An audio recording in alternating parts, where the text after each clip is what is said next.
ang pag-uusapan ngayon sapagkat ito may kinalaman sa civil society. Laman ng halos lahat ng pahayagan, radyo at telebisyon ang mga pahayag ng mga kasapi sa civil society sa nagaganap sa ating lipunan. Sino sa mga nasa civil society ang kapanipaniwala? Bakit yung mga civil society members noong mga nakalipas na panahon biglang nanahimik ngayon? Ano kayang dahilan? Wala kaya nakikita o kumikita? Hindi natin alam. Sinasabi pong meron ng mga samahang natampok ng mga nakalipas na dekada. Isa po rito yung Citizens National Electoral Assembly o CINEA. Ito po yung tatay ng NAMFREL na sumikat naman noong 1986. Nang maluklok si Tita Cory, umusbong yung mga non-government organizations. At yung mga hindi kasama sa grupo ni Tita Cory, merong people's organizations. Suriin natin, ano kaya ang nangyayari sa ating lipunan? Noong mga nakalipas na halalan, nagkaroon ng watchdogs, nagkaroon ng guard dogs at lapdogs. Ngayon, kung sino sa kanila ang lapdog, hindi ko alam. Basta ang sinasabi, merong hotdog dahil kumita. Hindi natin alam kung ano. Kasama po natin si Malou Tiquia. Siya po ang haligi ng Publicus Asia Inc. Narito rin po si Ginoong Pastor Boy Saycon ng Council of Philippine Affairs at si Junep Ocampo ng EDSA tayo at Oplan Hatid. Iba po yung Oplan Sakay. Mabuti na yung maliwanag. Ano? Sisimulan natin ang talakayan sa pagtatanong sa ating mga panauhin. Siguro mula kay Malou, ano ba talaga yung civil society sa Pilipinas? Anong nagiging dahilan at nagsasama-sama ang mga tao into what is called civil society? Salamat, Melo. Magandang umaga sa inyong lahat. Yung civil society kasi kung titingnan mo, lumabas yan dahil sa pagtingin ng tao sa inefficiencies ng gobyerno, ng pamahalaan. May mga bagay na hindi na tutugunan ang pamahalaan, so nagkaroon ng pagsasama-sama ang individual, nagkaroon ng people's organization, ng non-government organization. Sila yung bumubuo ng civil society. Hinihiwalay natin yung private sector doon kasi iba naman yung involvement nila doon sa usaping nationhood. Pero pumapaloob rin sila sa civil society pag meron silang mga NGOs or foundations na sumasama sa iba't ibang proyekto na para sa ikagaganda ng bansa. Essentially, anti-government in the sense na hindi mo matugunan, kami yung gagawa. Parang ganun yung konsepto ng civil society natin. Lumakas yan nung panahon at narinig nung panahon ni Presidente Aquino, Cory Aquino, kasi nga nanggaling si Presidente Aquino from the civil society side bago tumakbo. Okay, maliwanag. Ginoong Saycon, sa inyo pong pananaw, bakit merong civil society? Alam mo, yung reaction ng mamamayan, katulad ng sabi ni Malou, na pagka nawalan na siya ng tiwala sa pamahalaan at hindi ginagampanan ang kanyang dapat tungkulin, no?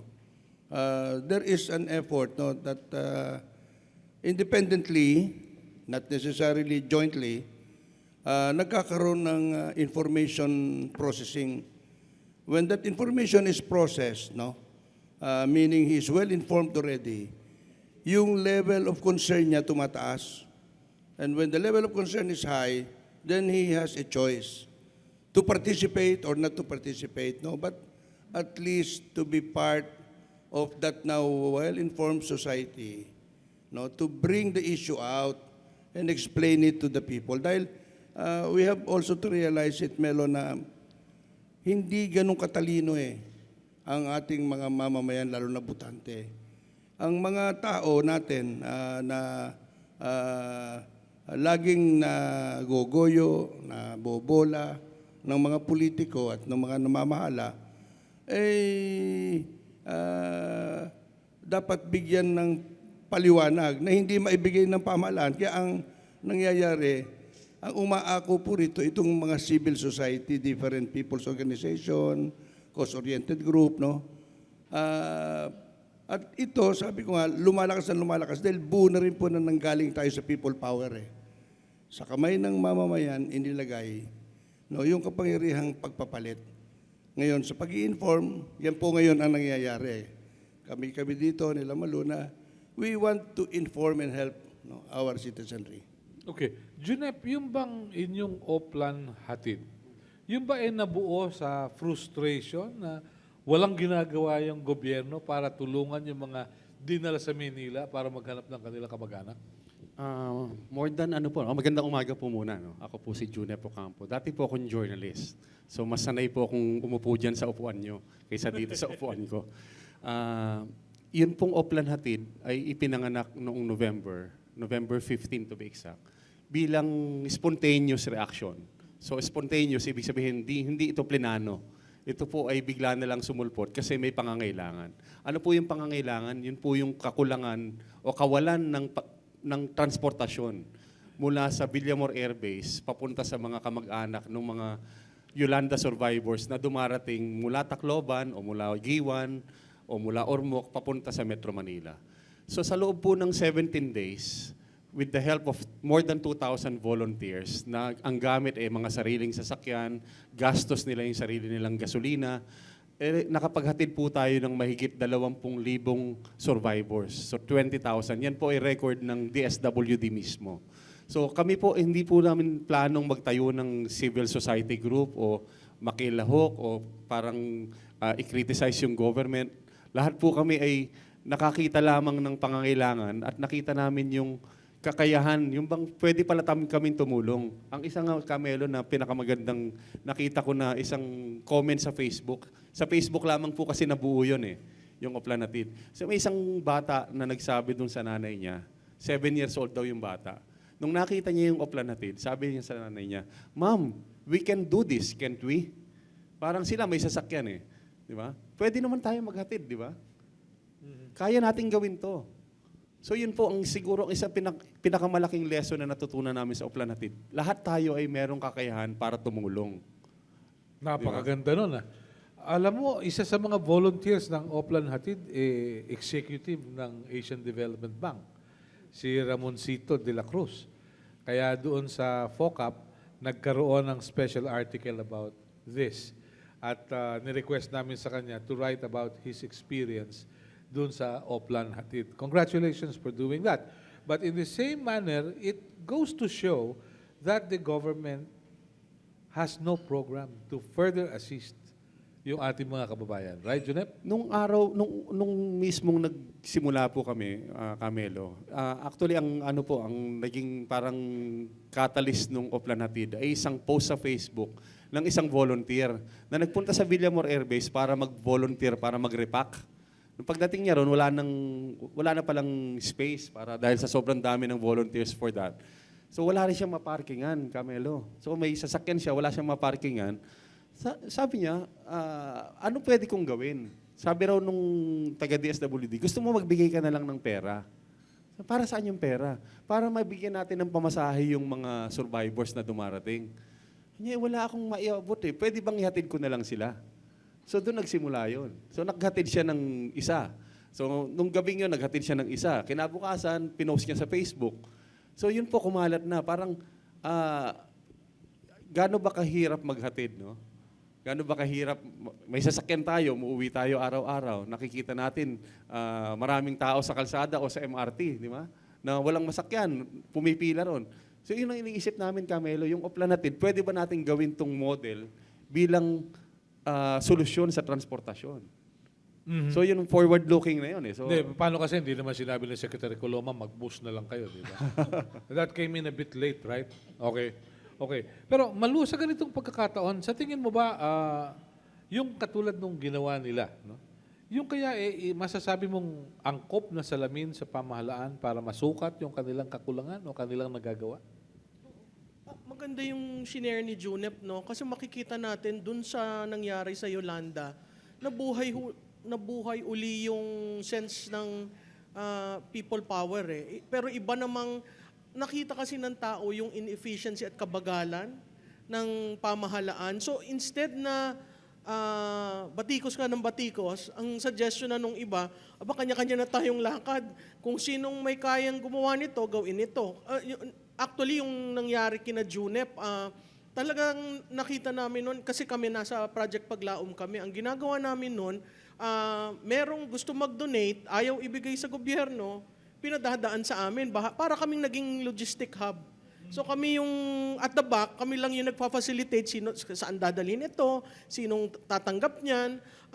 At ang hindi nakita ng pamahalaan noon, ang dami nilang logistics organization na pwedeng gumawa. Nandyan ang PhilPost na ginamit namin, naandyan ang military.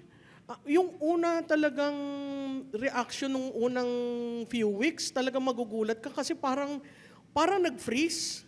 Tapos lahat tayo parang, ano ba yan? Ano nangyayari? Malou, ibig mo sabihin, for a while, yung Amerika, ang simbolo eagle, yung atin ay headless chicken running circles. Oo. At ang masakit niyan, pagdating mo sa Tacloban, ang may control ng air tower natin, puti. Ang may control ng pagbababa, puti. Makikita mo rin naman yung kagandahan ng ginawa kasi napatakbo nila, nalagyan nila ng ilaw yung runway, nagkaroon ng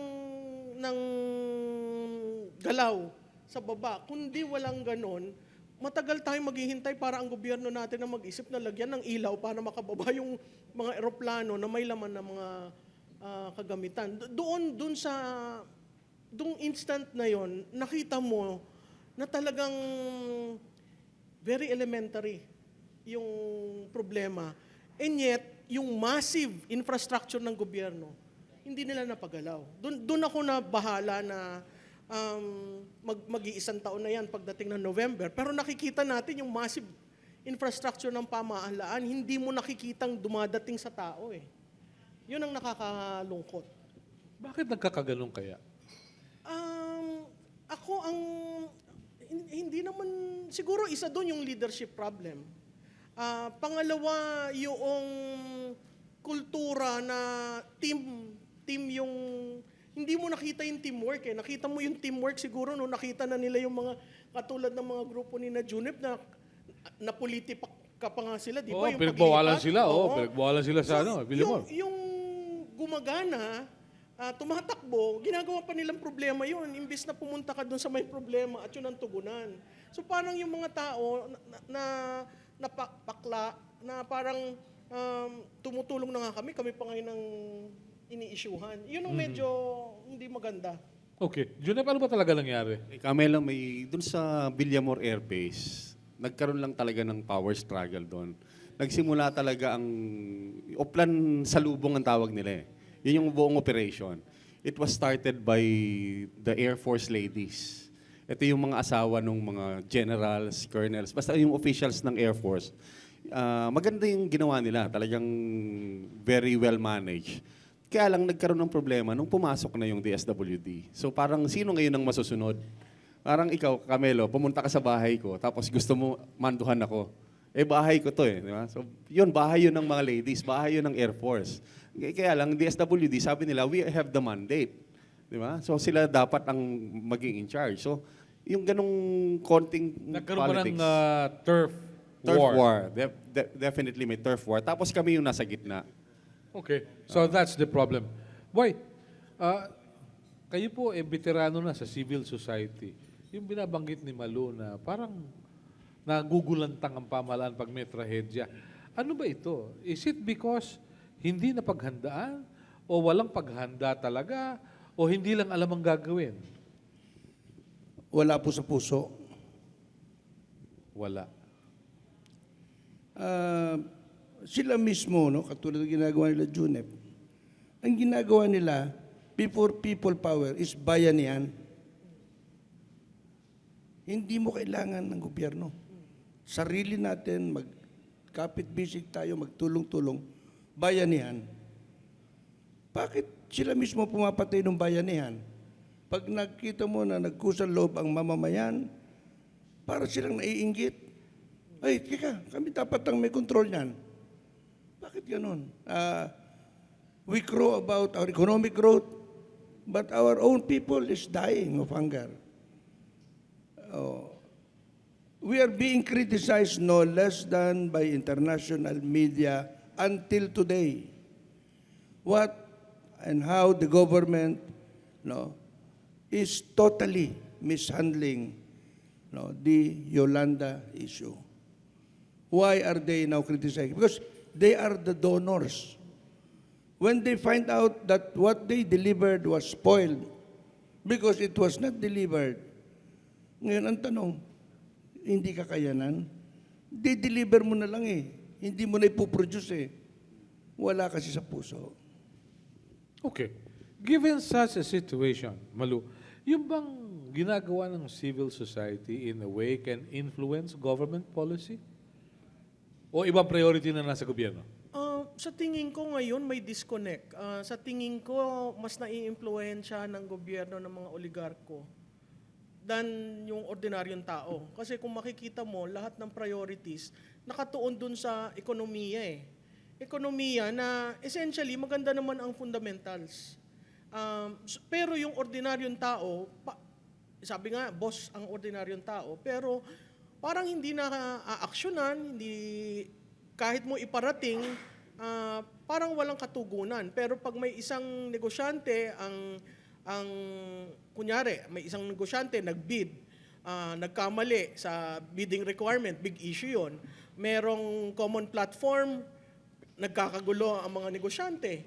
Pero hindi nila tinitingnan ano ba yung benepisyo sa tao. Saan mo ilalagay yung common platform ng LRT, MRT na benepisyo sa tao? Mahaba ang linya ng MRT, pero hindi nila madisiplina yung corruption dun sa issue ng MRT. So makikita mo yung economic tumatakbo, pero yung social agenda, yun ang nakakalimutan. Kahit na may conditional cash transfer tayo, mukhang ilang taon na, 4 na taon na, pero yung mahirap, unemployed, yung dinidescribe nila as hungry, palaki ng palaki. So may problema tayo dun sa mga datos na ganon, na kailangan natin mapag-aralan sa mga susunod na 2 taon dahil 2 taon na lamang eh. So ang civil society sa tingin ko puposisyon doon sa last 2 years. Kung ano pa ang magagawa, makikita natin sigurong tataas pa ang decibels ng ingay, lalong-lalo na sa mga desisyon tungkol sa korupsyon. How do we distinguish civil society groups na kakampi ng gobyerno at yung talagang critical at talagang tunay na civil society? Is there a hard and fast rule to differentiate which is and which is not? Sa akin kasi, ang basic, pag nakakakuha ka ng pondo o may serbisyong dinadaan sa iyo ang gobyerno, hindi ka talaga civil society. Pero yung civil society na kayo-kayo, naggrupo kayo, may ginagawa kayo outside of the government influence and funding, sa paniniwala ko, yun ang tunay na civil society. Marami tayong nakitang civil society noong 2010, pero yung civil society mga yon, nawawala ngayon. Kahit nasa usapin ng korupsyon, hindi mo man lang marinig na nagsasalita. Samantalang, kaya sila nakilala dahil yun ang kanilang mensahe. Dapat walang korupsyon, dapat matinong pamamahala, pero ngayon tahimik sila. Hindi ko na rin narinig si Harvey Kay ngayon ng kaya natin to eh. Hindi ko malaman, baka kinaya na niya. O hindi niya kinaya. Anyway, boy, how do you look at it? Ako natatawa dahil katulad doon ni Secretary Soliman, na ngayon ni Secretary na po. Civil society daw po rin siya eh. Ano unang ginawa nila pag-upo nung tinatawag natin second EDSA? Ngayon ko lang ikikwento sa inyo dahil personal ko pong alam. I had personal knowledge. I was offered also money. Okay. Nung sinabi nila na kailangan daw ng pera na para naman maipamahagi doon sa mga tumulong kay Gloriang iluklok siya sa presidency, nung pagkakatanggal kay Erap. Inilunsad nila yung tinatawag through a civil society group called Code NGO. Inilunsad nila yung peace bonds. So, they were soliciting COPA's help to sell the idea to the president. I said, no. Because at the end of the day, your program says that you will float 10 billion pesos. At the end of the day, expiration of 10 years maturity, magiging 35 billion ang utang ng gobyerno with guarantee. Now, anyway, so tinuloy po nila. Hindi kami sumama dyan, hindi kami, nag-offer ho sila sa amin in writing ng 20 million pesos. Para daw gamitin naman ng COPA, hindi po para sa akin, no? Gamitin daw ng COPA sa special projects po ng COPA sa research and development ng mga iba naming project. But we did not participate. But sad to say, others partook of that project. Okay? Yung Akbayan, nandiyan dyan na po lahat. No? Sinasabi ko nga na, ito yung mga dating civil society po, na tama si Malou Pag tumanggap ka na ng pera sa gobyerno, you lose that claim of being independent. Okay? And that you do not partake of any government funds. Ngayon, dapat kasama silang kumikibo. Pero una bes, sila pa nagpapalalaho ng problema. Yung cash transfer. Kailan po ba tinuro yun sa ekonomiya na para to attend to the social needs of pamimigay mo yung pera? Trabaho po ng PCSO yun Trabaho po ng DSW. Pero para magpamigay ka ng ganong katakot-takot na pera. Pero tumataas pa rin ang poverty and unemployment. Anong ibig sabihin po? We're teaching our people to be dependent rather than to be productive and self-reliant. Kaya dito mo makikita, Melo, na yung sinasabi niyo mga civil society noon, marami na ngayon na nakikinabang at tumatanggap ng sinatawag natin ng government aid through various institutions. Okay. Boy, let me ask you, meron bang mga batas o regulasyon na dapat sundin ang mga civil societies? Dahilan sa merong mga pagkakataon na may nagdo-donate, nagbibigay ng pera, pero hindi nalalaman kung saan napupunta. Ang civil society po, number one, is a non-stock, non-profit. It is a cost-oriented group. Hindi ho nagsusulisit ng pera yan. On their own, they move out of their own volition. Pag oras na ho nagsulisit na kayo ng pera, then you lose that prestige of claiming that you really are only fighting for a cause. So it has become cost-oriented. Pag cost-oriented po tayo, patay na tayo. Wala nang maniniwala sa ating tao. Okay. Dahil bayad na yun ang pagkakaiba. Ayun ho. Okay. Junep, would you care to magdadagdag lang ako, Camelo. Yung sa sinasabi ni Malou na yung role ng civil society, di ba, tapos yung sinabi ni Pastor Boy na yung tumatanggap na yung civil society ng tulong from the government. Kami, Camelo, baligtad nung Oplan Hatid, di ba, ito bihira ang nakakaalam na from Oplan Hatid, naging Oplan trabaho kami. So December 15, we held a job fair sa Luneta na all volunteers. Talagang we were able to give mga 1,100 jobs on the spot with the help of mga 500 employers. Tapos nakapag-set up kami doon ng 4 na tents na 500 square meters each ang bawat tent. Tapos lahat online, lahat naka-registration through internet. Talagang very efficient. Yung mga na-hire, nabibigyan pa ng libreng telepono ng isang telco. May nag-sponsor na telco, namimigay ng libreng telepono, nabibigay ng libreng SIM card. Meron pa mga nag-donate naman ng used clothes, mga used uniforms. So pagdating nila ron, may libre pa silang uniforme. Meron pa pong libreng makeover. Yung mga babae na binimake-upan. Parang talagang very festive. Pero ang nakakalungkot, Camelo, bago namin gawin yon, the Department of Labor and Employment tried to stop us. Sabi ng DOLE, you cannot do that. Sabi ko, bakit po? Kailangan nyo kumuha ng permit from us. Bakit po kailangan namin ng permit? Kasi job fair, pag may job fair, dapat may permit. O sige po, ano po yung requirement for a permit? Dapat may SEC registration kayo, dapat may business permit. Sabi ko, ano lang ho kami, volunteers lang. Nung November 15 lang po kami nabuo, wala nga po kaming officials, wala kami talagang technically mga offset of officers. Hindi kami registered. So sabi ko, ganito na lang po. Siguro, alam ko kasi, naintindihan ko na pag binigyan nyo kami ng permit, ibig sabihin, you're taking responsibility for whatever will happen, di ba? So pag nagkagulo, sagot nyo kami. O sabi ko, sige, ganito na lang ho, wag nyo na lang kami bigyan ng permit. Pero please, wag nyo kaming, don't stop us. Kasi pag pinigilan nyo kami, sabi ko ngayon din po, tatawag ako sa media, magpapapress con kami, sasabihin namin, pinipigilan nyo tong job fair para sa Yolanda. So natauhan sila. Tumawag sila ng meeting. So, meeting po kami. Tapos, hinarap kami kay Secretary Baldos ng DOLE, no? Sabi ni Secretary Baldos, okay, papayagan ko yan. Pero, pakiusap, huwag kayong mag-press con. Huwag nyo i-announce sa media na meron kayong job fair. Teka muna, bakit ganun? Sabi niya, maganda naman yung reason. Ayaw natin na lahat ng mga nasa Tacloban magpuntahan dito para maghanap ng trabaho. Sabi ko, okay, fair enough. Fair enough. Okay. Diba? Ang nakakatawa, Melo, job fair kami Sunday. Monday, may lumabas na sa TV. Si Baldos mismo, claiming ownership of the project. Ganun. So, anyari?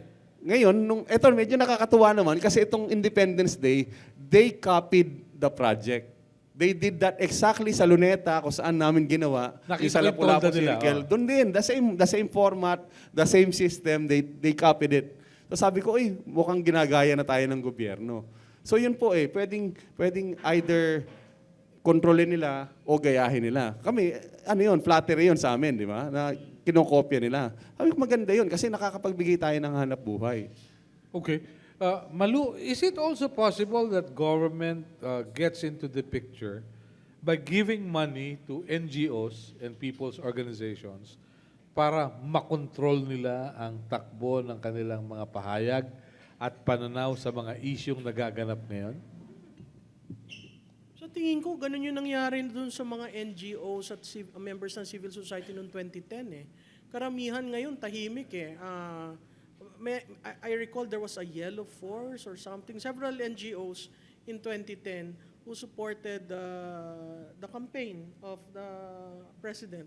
So, pag nabigyan ka kasi ng pondo, to a certain degree, you play the music of that person or the one giving the money. Rare na nangyayari na binigyan ka tapos babatikusin mo. I guess that is a reform that we need to pursue.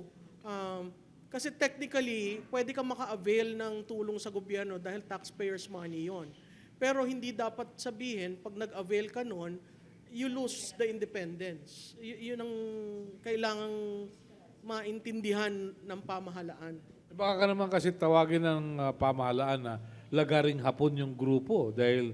May ganun din, marami rin ganun. At sa tingin ko, alam yun sa civil society world na in fact, alam kung sino yung lumalagari sa pareho, sa tatlo, sa apat. To a certain degree, nawawalan sila ng credibilidad. But not necessarily the influence, whether you see influence as negative or positive. Ganun yung nangyayari. Okay. Boy, is there also a possibility that government will use business to fund civil society organizations? Or could it also be possible that yung mismong big business will, sabihin natin, stimulate NGOs? Ano kaya? Yun, Melo, is unlikely, no? More than, because business just wants to be left alone, eh. Ang kinakatakutan lang niya lagi, siyempre, yung papalit-palit, paiba-iba na mga regulasyon, no?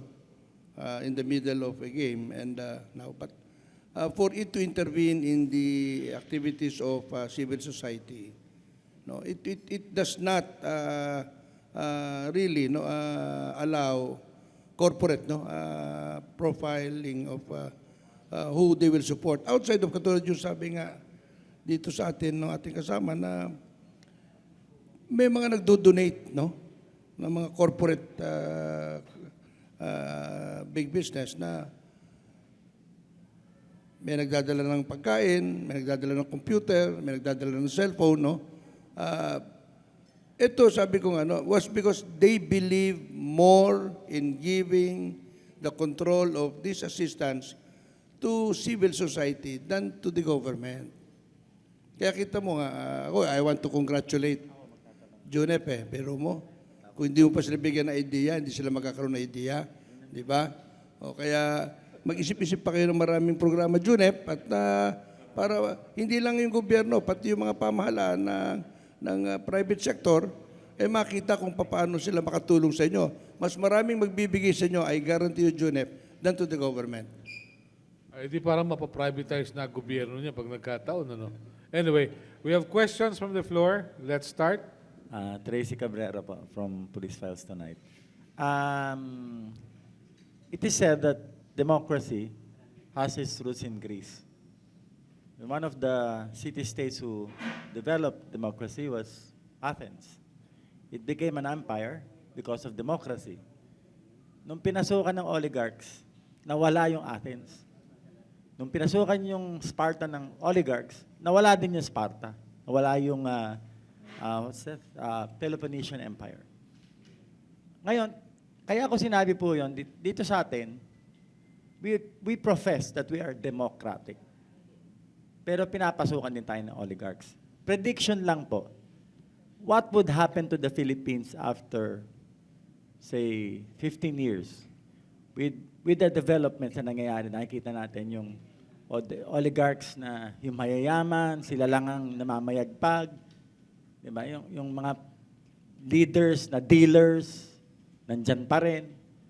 How do you predict it? Anong role ng civil society dito? At anong mangyayari talaga sa Pilipinas? Kanino? Sa tatlo. Tatlo. Let's start with Malou.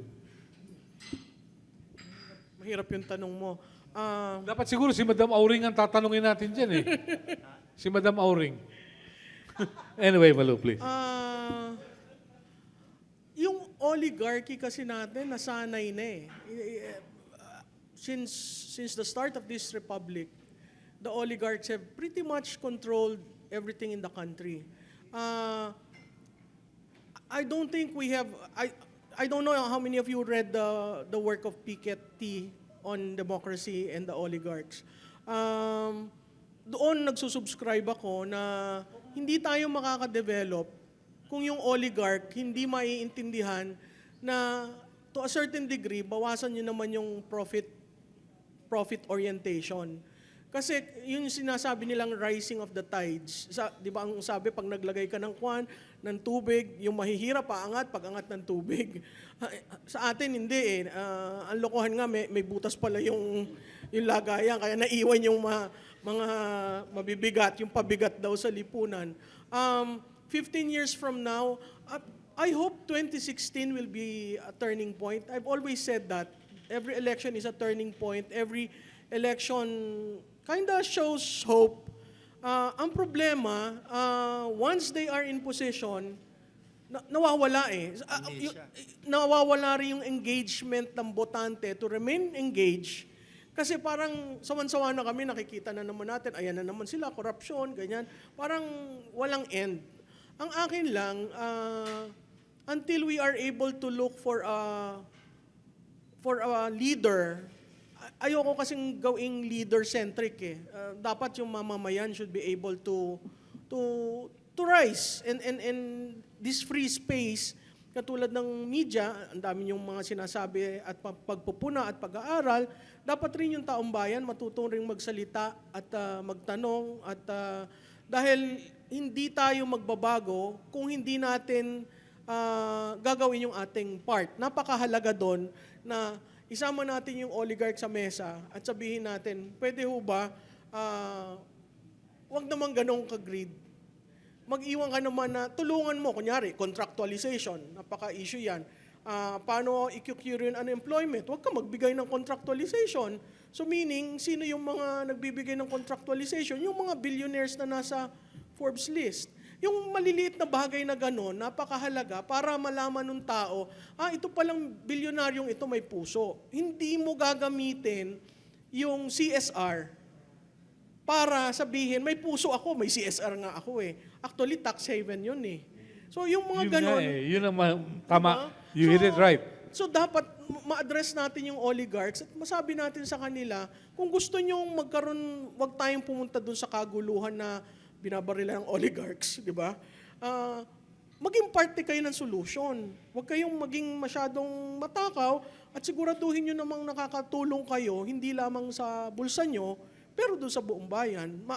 Sa 15 years siguro, pag nagawa natin yon, simulan natin ng 2016, may leader na magsasabi sa kanila na, can we make sure that this one is, lumalaki ang ekonomiya natin, pero ang ating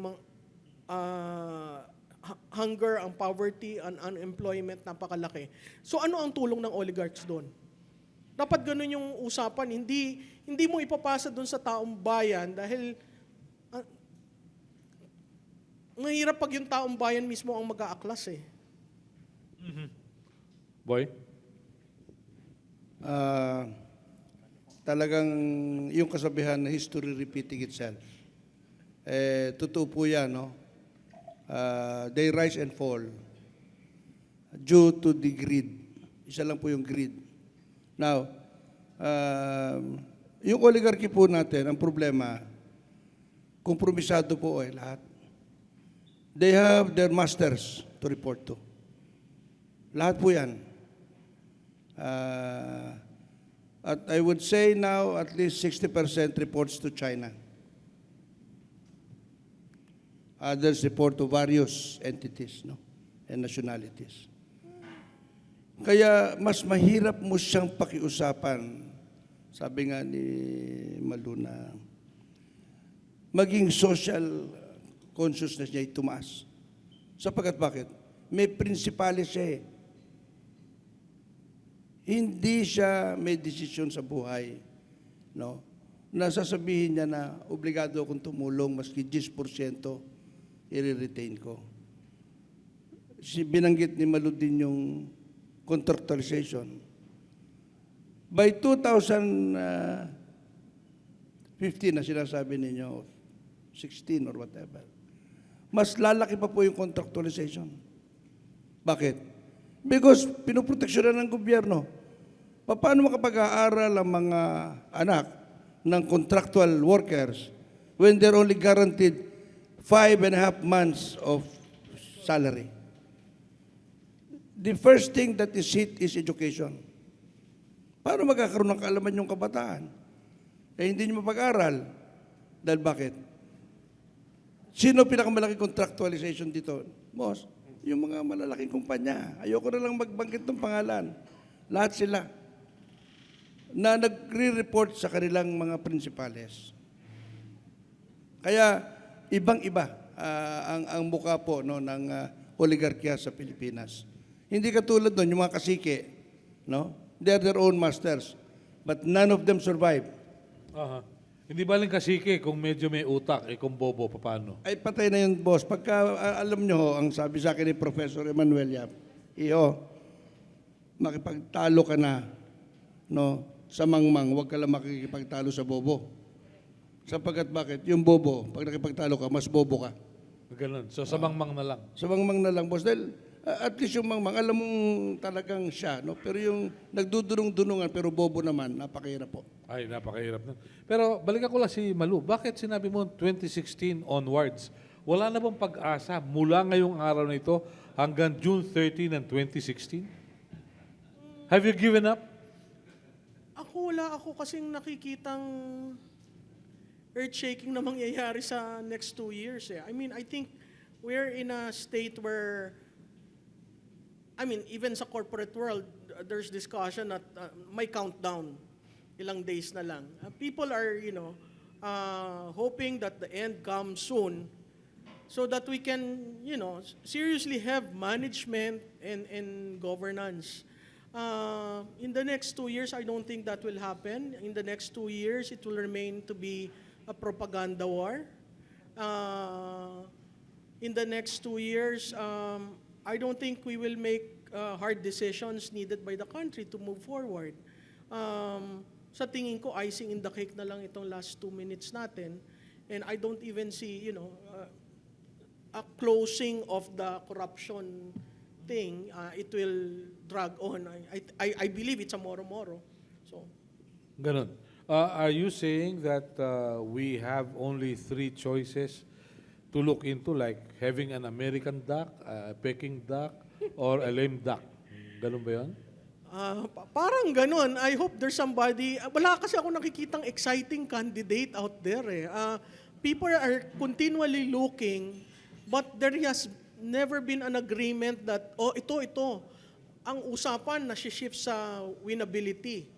Kung winnability, madaling usapan yun. Pero between now and June 30, yung winnability can be eroded by someone who controls the machinery. And So you're talking of the possibility. yes. So, itong mga ito, kung maghahanap tayo ng pagbabago, kailangan, yun nga yung challenge ko eh, meron bang 10 million to 15 million na magsasama-sama at sasabihin, ito ang taya namin.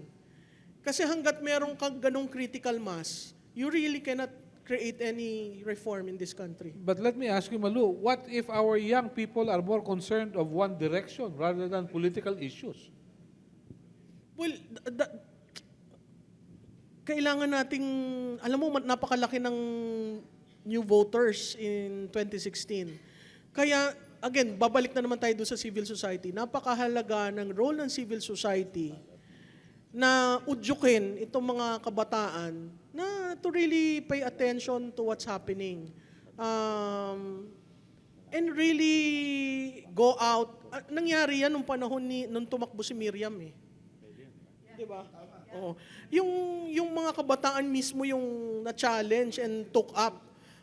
To a certain degree, meron isang defining moment eh, yung November na anniversary ng Yolanda. Pag walang nangyari pa, by November, I think the youth who volunteered so much during that event, I think they will be more and join efforts in discussing 2016. But right now, there is no excitement among the candidates the names being thrown there. Nobody says, I'm excited with this candidate. The youth is really totally disengaged. Mm-hmm. Kahit nandyan si Corina? Okay. Hindi nga pala kandidato si Corina. Junep, what do you have to say? Sabi po ni Pastor Boy Saycon kanina, sabi niya, history repeats itself. No? May sinabi po si Einstein, insanity raw is doing the same thing over and over again and expecting a different result. Bakit ba umuulit ang history? Kasi ginagawa natin, yun at yun pa din. Di ba? Umaasa tayo sa leader. Umaasa tayo sa iisang tao na para baguhin itong buong Pilipinas, isang tao. Hindi na mangyayari yun. Hindi na yun nangyari. Si Noynoy, binoto ko siya. I campaigned for him. Di ba? Nung nangyari si Yolanda, nakita kong gaano siya kahina. Gaano siya kahindi ready, hindi siya handa. Kahit sino ilagay natin dyan, kung hindi siya handa, Binay, ready ba siya? Ready siyang manalo, pero ready ba siya to govern this country? Ano na bang ginawa niya sa HUD-C? Nabawasan na ba yung mga squatters? Dumami pa nga. So, yun yung mga barometro ko eh. No? We are doing the same things, kaya nauulit ang history. Kami po, sa aming grupo, we are very optimistic with 2016. Why? Because now we are plotting something. We will be offering the country an alternative party. Alternative party po composed of non-politicians. Wala kahit isang politiko. Kung naging barangay captain ka na, sorry, we cannot accept you. This will be a non-political party. Quote-unquote non-political, pero we will be entering politics. We will be offering concrete solutions. Hindi lang po presidente, hindi lang po vice president, hindi lang po mga senador, mga cabinet members. So we're convincing people now to join us. Yung mga taong merong kakayahan, 3 po yung sinay na hanap namin. Competence, una pala, character, competence, and commitment. So, kung may character, kailangan matino. Maayos na pamilya, matinong tao, may takot sa Diyos. Paano yung maraming pamilya? Ay, sorry po. Sorry yun. So, yun ang mga karakter namin hinahanap eh. So, kung may qualification, no, hindi nga college graduate eh. No? So, hindi, yung tatlong silang na yon. Character, competence. So, kailangan competent siya. Kailangan naging successful man lang siya sa sarili niyang larangan. No? Kung naging negosyante siya, dapat successful siya dyan. So kung matandang binata, hindi pwede. Ay, kung may karakter. Hindi, dahil lang sa hindi nga ikaw nakapag-desisyon Hindi. kung mag-aasawa eh. Iba po yun. Kasi kung desisyon niya yon at naging maayos namang siyang kapatid, di ba? Nakapagpaaral siya ng mga kapatid, sinusunod siya ng Okay. kanyang pamilya. Ikaw artista. Di ba? Pwede rin po. Basta hindi po politiko. Yun lang po eh. Wala pong, no offense men sa mga politicians. Alam namin may mga matinong politiko. Pero yun lang po ngayon, sa panahon kasi ngayon, lalo na yung kabataan, wala na silang tiwala sa politiko. No? So yun po eh. Kami, I am optimistic. We are optimistic. Yun po, mga solusyon, different solutions. Kanina pinag-uusapan yung contractualization. No? Bakit ba may contractualization? Kasi may KMU. Di ba? Kasi nag-u-union eh. Naging presidente po ako ng union, kaya alam ko yun. In 6 months, pwede ka nang sumali sa union. Pag naging regular ka, pwede ka nang pumasok sa union. So yun ang problema. Ayaw ng mga oligarko o ng mga may-ari ng kumpanya na magka-union. Kaya naging nauso ang contractualization. Pero panalo ba sila ron? Nakikinabang ba sila ron? Hindi. Ang dami ko pong kaibigan ng mga HR managers. Problema nila palagi yun kasi nagtitrain na naman sila ng panibagong tao. Naghahanap na naman sila ng panibagong ititrain. So gastos po sa kanila. Problema na naman sa kanila. So anong solusyon? Siguro po kami, we are proposing a 36-month contract. 3 years na kontrata. Hindi lang 6 months, 3 years. After 3 years, marunong na yan. Pakihinayangan mo ng bitiwan yan. Ire-regular mo na yan. So at least in 3 years, yung tao, meron siyang siguradong sweldo. Palagay ko, hindi na unawa ni Jingo yan. Nasa Committee on Labor yun eh. Yun lang po, yung mga ganong solusyon. Halimbawa, traffic. Ako po, galit na galit ako sa traffic. Hindi po ako nagta-traffic kasi sa bahay ako nagtatrabaho eh. So, galit na galit ako dyan. Anong solusyon sa traffic?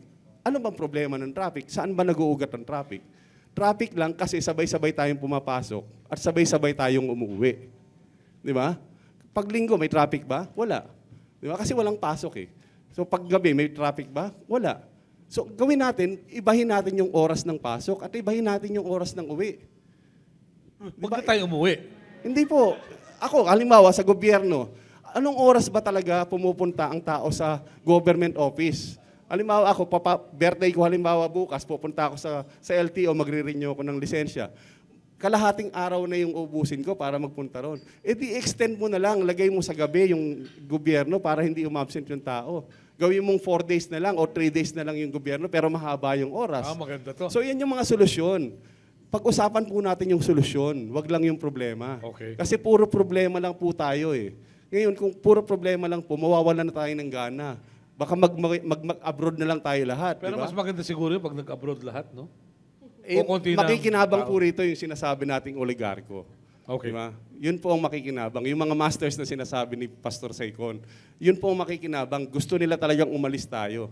Umalis yung mga magagaling nating Pilipino para maiwan dito yung kaya nilang pasunurin. So yun lang po. Alright. Follow up? Follow up lang. Are the 3 panelists in agreement to sa sinabi ni Malou na 2016 we don't see any end to corruption? Kagaya ng promise ni Pinocchio. At least naman nangako eh. Nangako na eh. Ano pa gusto mo? Di ba? So, kayo naman. Ilang beses na kami pinangakuan, darating yung train sa Bicol eh. Hindi naman dumating eh. Kaya ano pa? Anyway. I'll respond to that. Alam nyo, kasi yung conventional na kikita ng tao, yung Napoles, yung corruption ni Napoles at yung mga na-involved. Pero there is a greater corruption na kaya po kami ni Malou para bang nanghihina na yung loob, no, na walang makita na kaliwanagan. It's more of the judicial corruption. Kasi ikaw, na isang maralita o mahirap, hihingi ka ngayon ng hustisya, eh hindi ka na pala makakuha dahil kontrolado na yung judicial ng eksekutibo, kontrolado na rin niya ang hudikatura. No? Ano pa ang pwede mong takbuhan sa mga darating mong problema? sa buhay.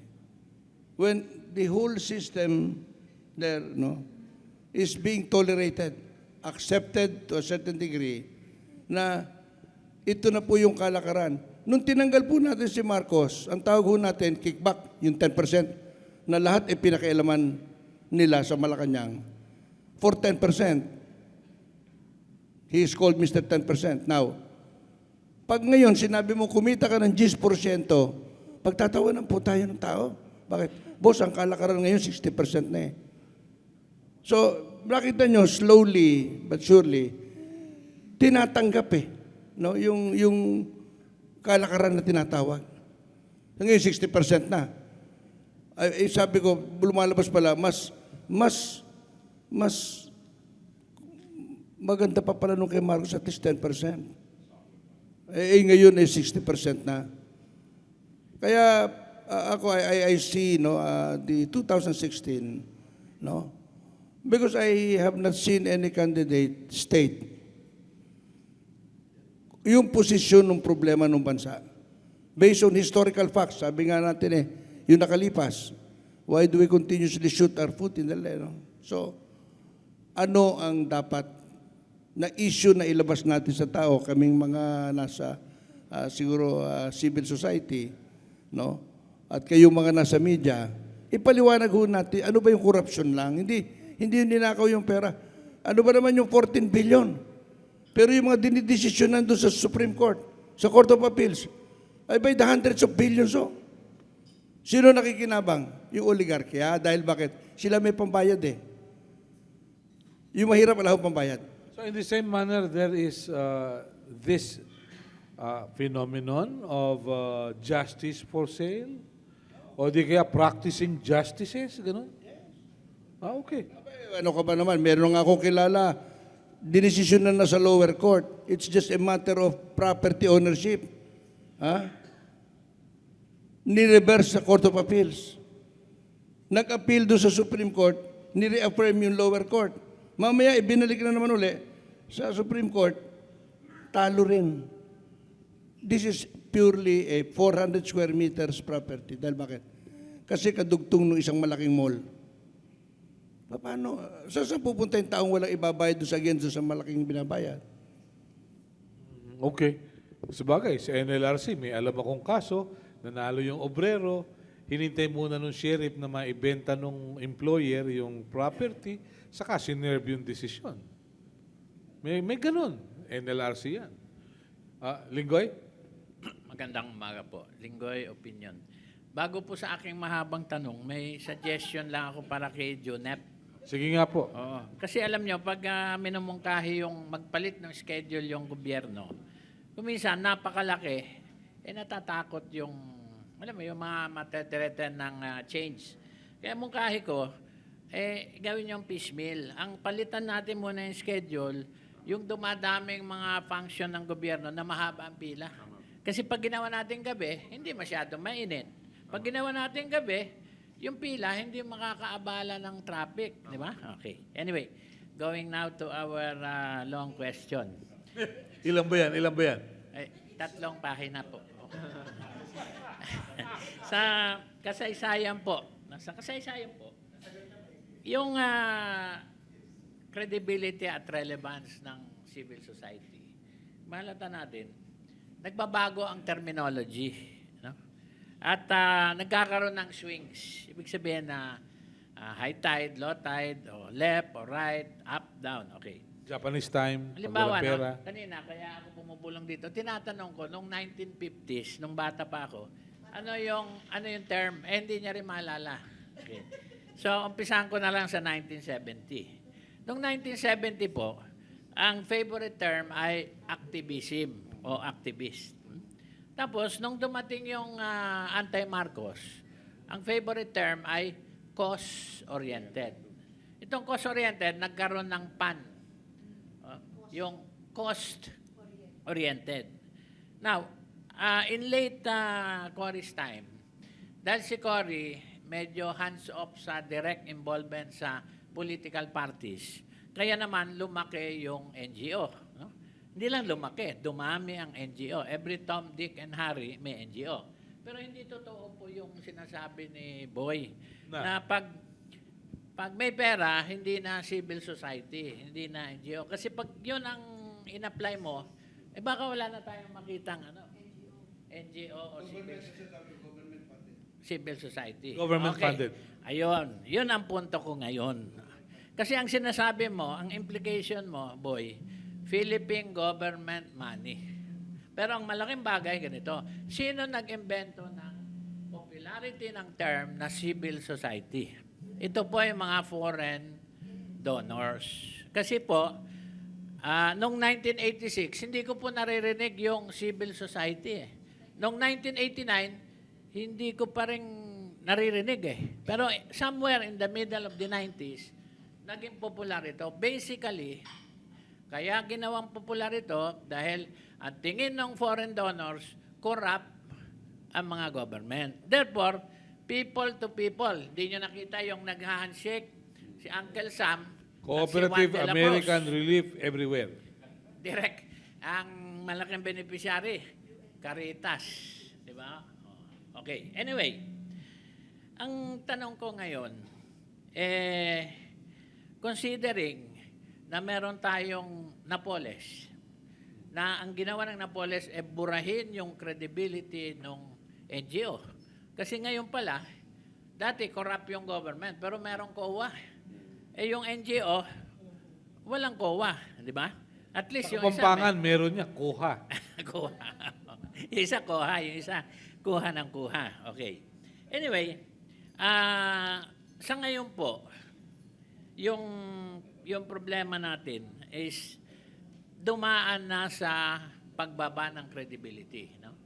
Dumaan na sa maraming cycle. Kuminsan po, nung panahon po before Marcos step down, ang direksyon ay yung mga aktivista, yung mga cause-oriented, should get involved in the politics of removing Marcos. Di ba? Ngayon, nung panahon ni Cory, dahil nasa poder na si Cory, iba naman ang naging sitwasyon. Ngayon, nung panahon ni ERAP, dahil yung mga civil society ni ERAP ay perceived as mobs, no? Yung civil society nagkaroon ng color coding. In other words, pag dilaw ka, civil society ka. Pero pag orange ka, pero naka-orange si Boy dahil he wants to say, Nagkataon. he wants to say sorry to ERAP. So, medyo mahaba at magulo yung tanong ko no? Pero ang tanong ko ngayon is, what now? Okay. So nasira yung credibility ng NGO with Napoles getting into the picture That's the latest. as NGO. Okay. Junep, would you care to respond to the question? Totoo po yan. Actually, yung tiwala no? Yun ang nawawala. Trust. Doon po sa Yolanda, yun ang nakita namin talagang malinaw na yung mga foreign donors, naghahanap sila ng pagbibigyan. Hindi lang foreign, pati local. No? Naghahanap sila ng pagbibigyan. Pupunta sila sa Villamor.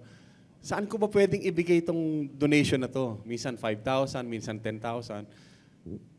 Ayoko ibigay sa DSWD. So, yun ang mga linya nila.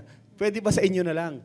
Sige po, lagay nyo lang dito. Meron po kaming sistema. So, yun ang number 1 naming ginawa. Lagyan ng sistema na malinaw. Pati yung accountability para transparent lahat. With the use of technology, so halimbawa sa Facebook, meron po kami doon na sistema. Pag nag-donate ka, lalagay doon, in-acknowledge, at nalalaman mo. Meron din pong halimbawa yung smart money. No, yun, may account number. Pag nag-donate ka doon, merong isang may hawak ng SIM card na namomonitor niya kung ano yung pumasok, ano yung lumalabas. So tapos yung isa naman, siya yung may hawak ng card para mag-withdraw ng pera. So yun po yung mga ganong sistema. Kasi nakita namin na yung tiwala, yan yung kapital ng civil society. Diyan tayo nakatayo. So sinabi ko nga po sa isang interview, trust are the legs on which Oplan Hatid stands. And passion, di ba? Passion are the wings that made it fly. So yun po yung parang sa tiwala ng tao, doon tayo nakatayo. Kaya lang yung passion, yung nagbibigay sa atin ng lakas everyday. So yung civil society po, we don't call ourselves civil society. We call ourselves volunteers. So kami po yung mga volunteers, hindi po ako founder, hindi po ako leader, ako po ay volunteer lamang. So kami po, ayaw naming malaglag dun sa pitfalls na kinalaglagan ng ibang NGO na nasira sa pera, di ba? Nasira sa power, di ba? Kasi minsan may power din dahil sinusunod ka ng tao. So ayaw po namin ng ganun. So yung title, iniiwasan namin yan. Yung pera, yan. May malinaw na sistema. Ako po hindi ako mahawak ng pera. So yung mga ganun. So para walang duda na yung organisasyon na sinusuportahan nila ay malinis at talagang tapat sa kung ano man yung ginagawa. Okay. Malou, would you care to add to this? May nabanggit si Junep na mahalaga yung salitang volunteers. Sa tingin ko yun yung trend. Yung NGO, ang first casualty, itong Napoles. Despite the fact that there are only 8 NGOs that they're looking into with a total of 82. Talagang ang direction is it destroyed the NGO world.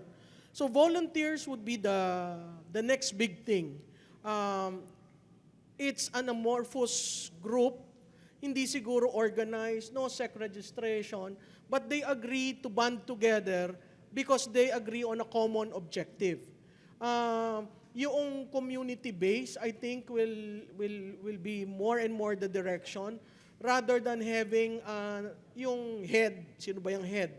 Sino ba yung, to a certain degree, it's really people banding together and agreeing, we will do this.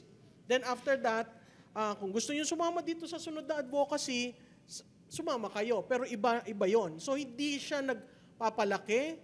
In fact, the strength of volunteers would be mas maliit, mas madaling makagalaw, and then yung sinasabi ni Junep na trust and passion, sa volunteers kasi hindi na pinag-uusapan may pera ba dyan. Kumbaga, nagsama-sama kayo dahil naniniwala kayo kailangan yung tugunan. So yung passion, mahirap bentahan ng isang government fund given to that NGO. Yung trust, kuminsan nga nagugulat ako, hindi kayo magkakakilala. Pag nakita-kita kayo, yung Facebook gave a lot of sense of community. So pag nakita-kita kayo, parang, ikaw yung friend ko, ikaw yung, then the trust begins to develop based on how you work the project. So, yung tanong ni, nawala na yung nagtanong. Nilinggoy.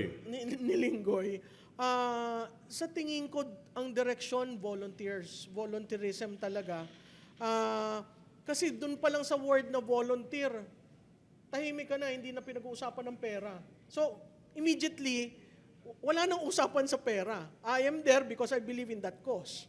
Now, I will bring my own money if I see people who I can trust to work this out. So, makikita mo yung ibang konsepto. Tama yung sinabi ni Linggoy na foreign, yung civil society was defined in a paper done by the World Bank and the IMF when they started rejecting the NGO/people and just group them together as civil society. So, sa tingin ko, the more we are able to reach out and agree on an objective, a very definite goal, the more volunteers will come in and help. So, that's whether you're 2016 or any other project. Okay. Malou, is it also possible na yung foreign governments can use individuals to prop NGOs? Mga ganun, kasi ang Pilipinas ngayon is an arena where a lot of foreign powers are. So kung titingnan mo, even the, kung naaalala nyo yung Agile was an NGO built to influence policy, embedding technocrats in certain agencies that were being monitored. So sa tingin ko ngayon, dahil nga ang direksyon sino bang bibigyan namin? So I think yung Yolanda gave them a preview. Ang direksyon sa Pilipinas is volunteerism. And if I can align, yun yung sinabi ni Junep sige, ilagay nyo dyan, meron kaming sistema, pero dahil hindi nila ma-identify sino yung pinuno, sino yung kasama, sa tingin ko mahihirapan rin yung mga foreign interest to really hold on to a volunteer group. Okay. Sige, please. May experience kami dyan, Miss Maluna. No? Kailan lang we completed the medical mission in 10 towns in Samar and Leyte. It was funded by a Canadian group, ang pangalan Canadian Medical Assistance Teams, na natulungan namin sa Oplan Hatid. So meron pala silang donation drive sa Canada, and they were able to generate mga 34,000 Canadian dollars, so mga 1.3 million pesos. At ang kailangan gamitin sa medical purpose. Dahil wala kaming SEC registration, wala kaming bank account na talagang para doon, di ba? We partnered with an agency, yung Philippine Children's Medical Center. So sila yung tumanggap ng pera. So kami, ang nag-facilitate lang. Kami, yung mga volunteers namin, we organized the event, punta kami doon, inayos namin lahat ng tao. Dumating yung mga doktor, naggabot, di ba? So, pero yung funding, galing sa Canada, binibigay sa PCMC o binabayad diretso sa airline. So, ganun po. So, hindi siya naging hadlang eh, na wala talagang legal personality. Kasi naniniwala pa rin po ako kung gusto may paraan eh. Yun pa rin. Alin to, Junep, yung PCMC? Philippine Children's Medical Ito Center. yung gigibain na. Yan po. Every Friday po, nagrarally sila ron. Every Friday lunch break. Nagrarally sila sa paligid ng PCMC to continue the cause na sabihin sa gobyerno na huwag niyo naman kami paalisin dito sa lupang ito. Yeah. Boy, would you care to react to yung trend ngayon na volunteerism? Okay, yun nga ang bayanihan, sabi ko eh, ang dapat maging indigenous na sa atin eh, kamalayan, no, as Filipino people. Sabi ko nga lang, ang nagkakaroon ng kasiraan, yung mga biglang itinayo na NGO, dahil there are certain needs as prescribed, no, by what we call a desired objective of a superpower. Katulad po doon sa growth with equity in Mindanao, we have Gem 1, Gem 2, and Gem 3. They created total of 38 projects, limited only to the area prescribed as the autonomous region, no? Which is the Bangsamoro. Gumamit po sila dyan ng kulang-kulang na 40 na NGOs. Ayoko na hong pangalanan dahil mga kaibigan ko karamihan po dyan. Imbis na yung USAID on the recommendation of the United States Institute for Peace, idiretso yung pera sa gobyerno natin. Hindi po doon diniretso po sa NGO at saka sa local government unit. Okay? Now, from 2003 to 2007, yun ang height nung pinamp nila, close to $2.8 billion.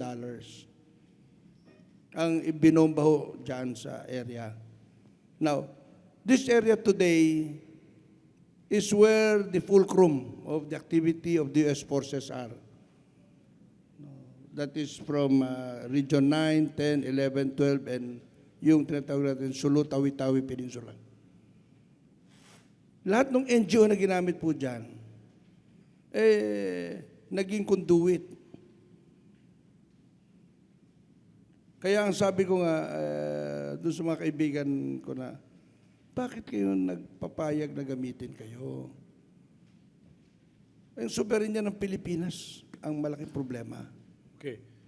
Boy, paano? Follow up lang doon sa sinabi ni Boy. Conduit for what? Okay, the program is called Endearment Program. The United States initiated immediately so as that it will be accepted immediately in the communities of the Muslim areas. Okay. They have to create 38 projects, limited, from housing, healthcare, no, water, lahat yan, sama-sama na. Now, idiniretso sa NGOs at saka doon sa local government units, hindi sa gobyerno. I'm talking of national government. Okay, now, tama po ba o mali? Hindi ko sabihin pong tama or mali. Because why? Nakinabang ho ang komunidad ng diretso. Ang pinalalabas ko ito, yung tiwala. Bakit para bang mas tiwala, no, sila sa mga people's organization, Pero in this case, tiwala nga sila doon because why? Gagamitin lang nila. Okay, for their desired objective nga of endearing themselves to the community. Okay. So, yung sinabi niyo kanina, sir, liwanagin ko lang. Yung Region 9, 10, 11, 12, the US government poured in mga pondo para sa mga NGO para ma-accommodate yung US forces doon within the area. So, is this part of the LIC, yung low-intensity conflict na being enforced by... No. Alam mo ito, no? Yung low-intensity conflict was part of what we call in the past, during the Cold War era. But in the new order today, no, endearment program lang ito. Dahil ang dati kasi, ang kanilang terminology that they use, no, was low-intensity conflict during the Cold War era. Ngayon, anti-terrorism ang pinagbaba. Tapos na anti-terrorism. Ang kalaban ngayon, China. So, meron sila tatawag na containment program. No? Hindi na ngayon, ang terrorism kasi is limited to the Islamic communities, okay, of Afghanistan, Libya, Iraq, no? Dito, they want to be friendly to an Islamic community, which is Muslim Mindanao, but pro-West.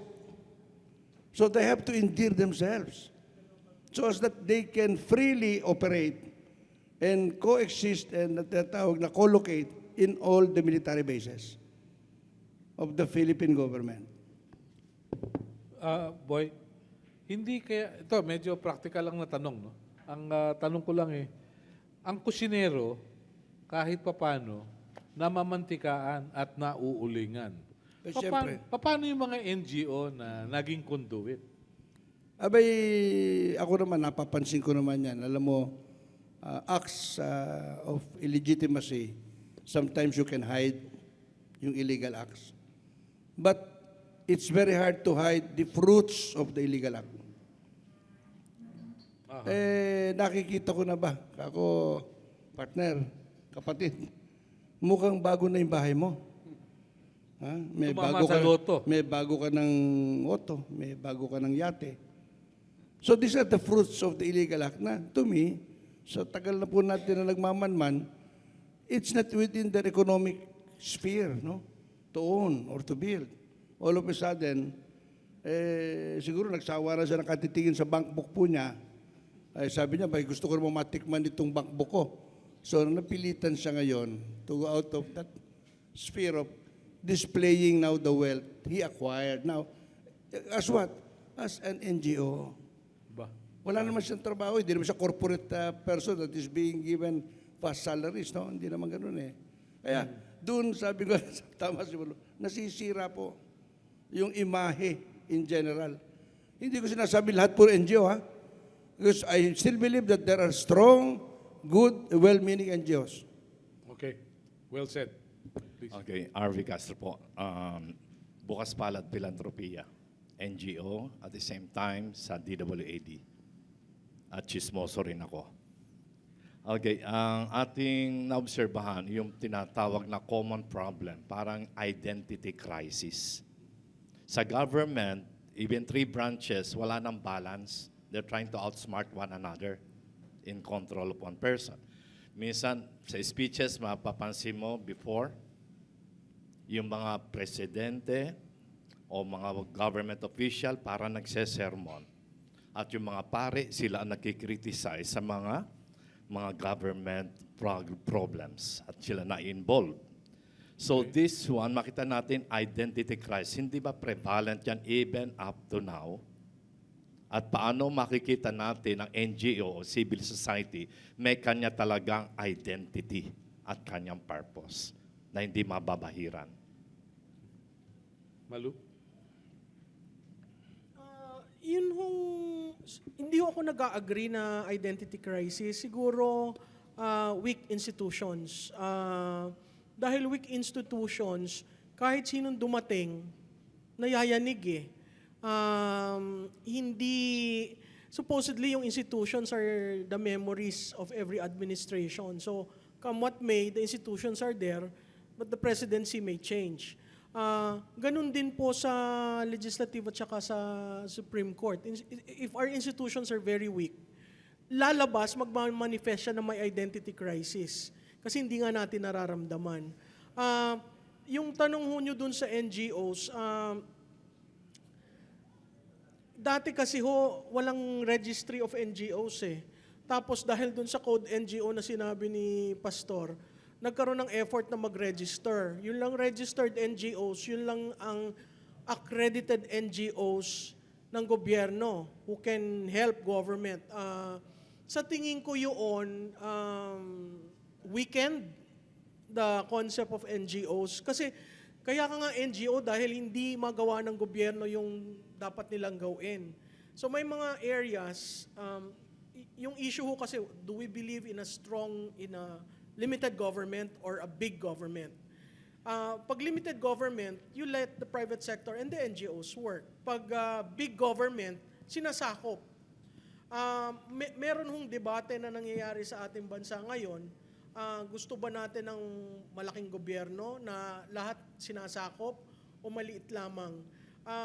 Kung malaking gobyerno at matino yung pinuno, maganda siguro. Kung maliit na gobyerno at hindi naman gaano kagalingan yung pinuno, magkakaroon rin tayo ng problema. So ako ho, babalik uli ako dun sa usapin ng institutional strength. Kasi kung matitibay ang institutions natin, we will not have a weak state. We will not have a soft state. And in that regard, the NGO community will be able to identify ano ba yung trabaho namin, ito, amin ito. Yaan inyo. Hanggat hindi natin klaruhin yung nagkakon eh. Kasi ang alam ng gobyerno, mas madaling makapag-deliver ng trabaho ang NGO. Kasi wala siyang bureaucracia, wala siyang red tape, madaling bumaba sa tao. So may role ang NGO. Depende lamang yon sa kung anong uring pamahalaan magkakaroon tayo. Depende sa pamahalaan. Yes, medyo hypothetical. Depende. I'll bring it down.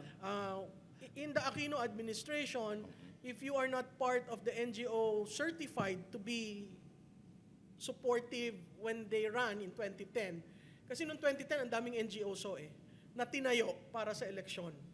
Yung mga tinayong NGOs para sa eleksyon, yan ngayon ang nagbebenepisyo ng programa, pondo ng pamahalaan. Outside of the NGOs that have been there ever since, dahil hindi ka nag-engage sa politika, nawawala ka dun sa priority. So paglayo mo sa Manila, kunyari nasa Mindanao ka, kalimitan yung mga sa Mindanao, yun yung talagang people's organization.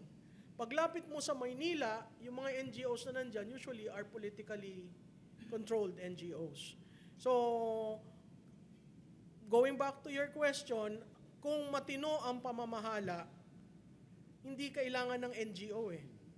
Kung mahina ang pamamahala, mas kakailanganin mo ang may parallel mechanism ka para sa service delivery. Pinag-uusapan lang ho natin dito basic services. Yung katulad na sinabi ni Linggoy, pag mahaba ang linya, basic service yun eh. Bakit hindi ma-deliver? So kung hindi magawa ng gobyerno yung basic services, doon papasok yung iba, katulad ng grupo ni Junep, na kami gagawa, pero hindi kami nandoon for the whole time.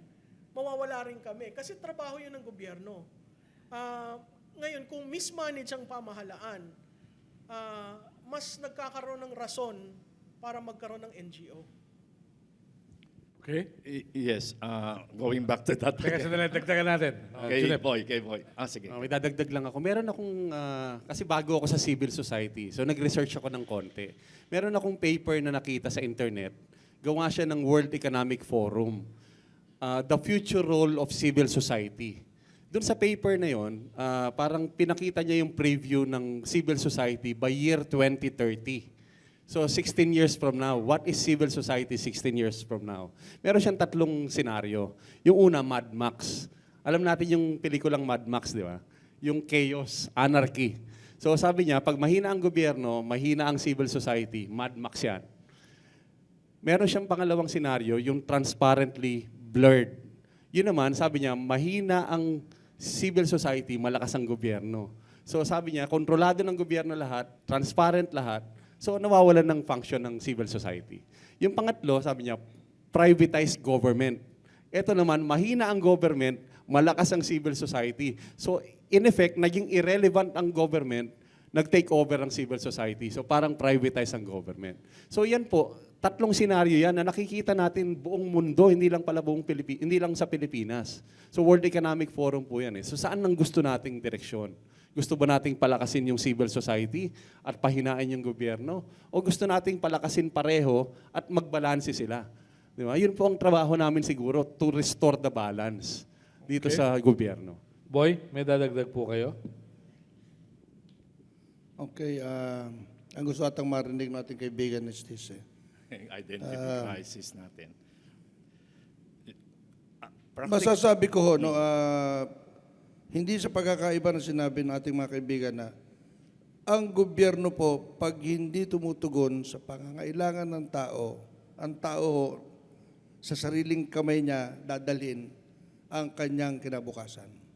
Now, ang civil society, magkakaroon siya ng role at will continue to have his role for as long as the government, one, does not respond, two, no, will maintain a non-trust, no, level, no, that is acceptable to them. Wala nang tiwala ang tao at lalaki. Now, marami lang sa civil society din naman natin na kino-co-op, okay, officially ng gobyerno.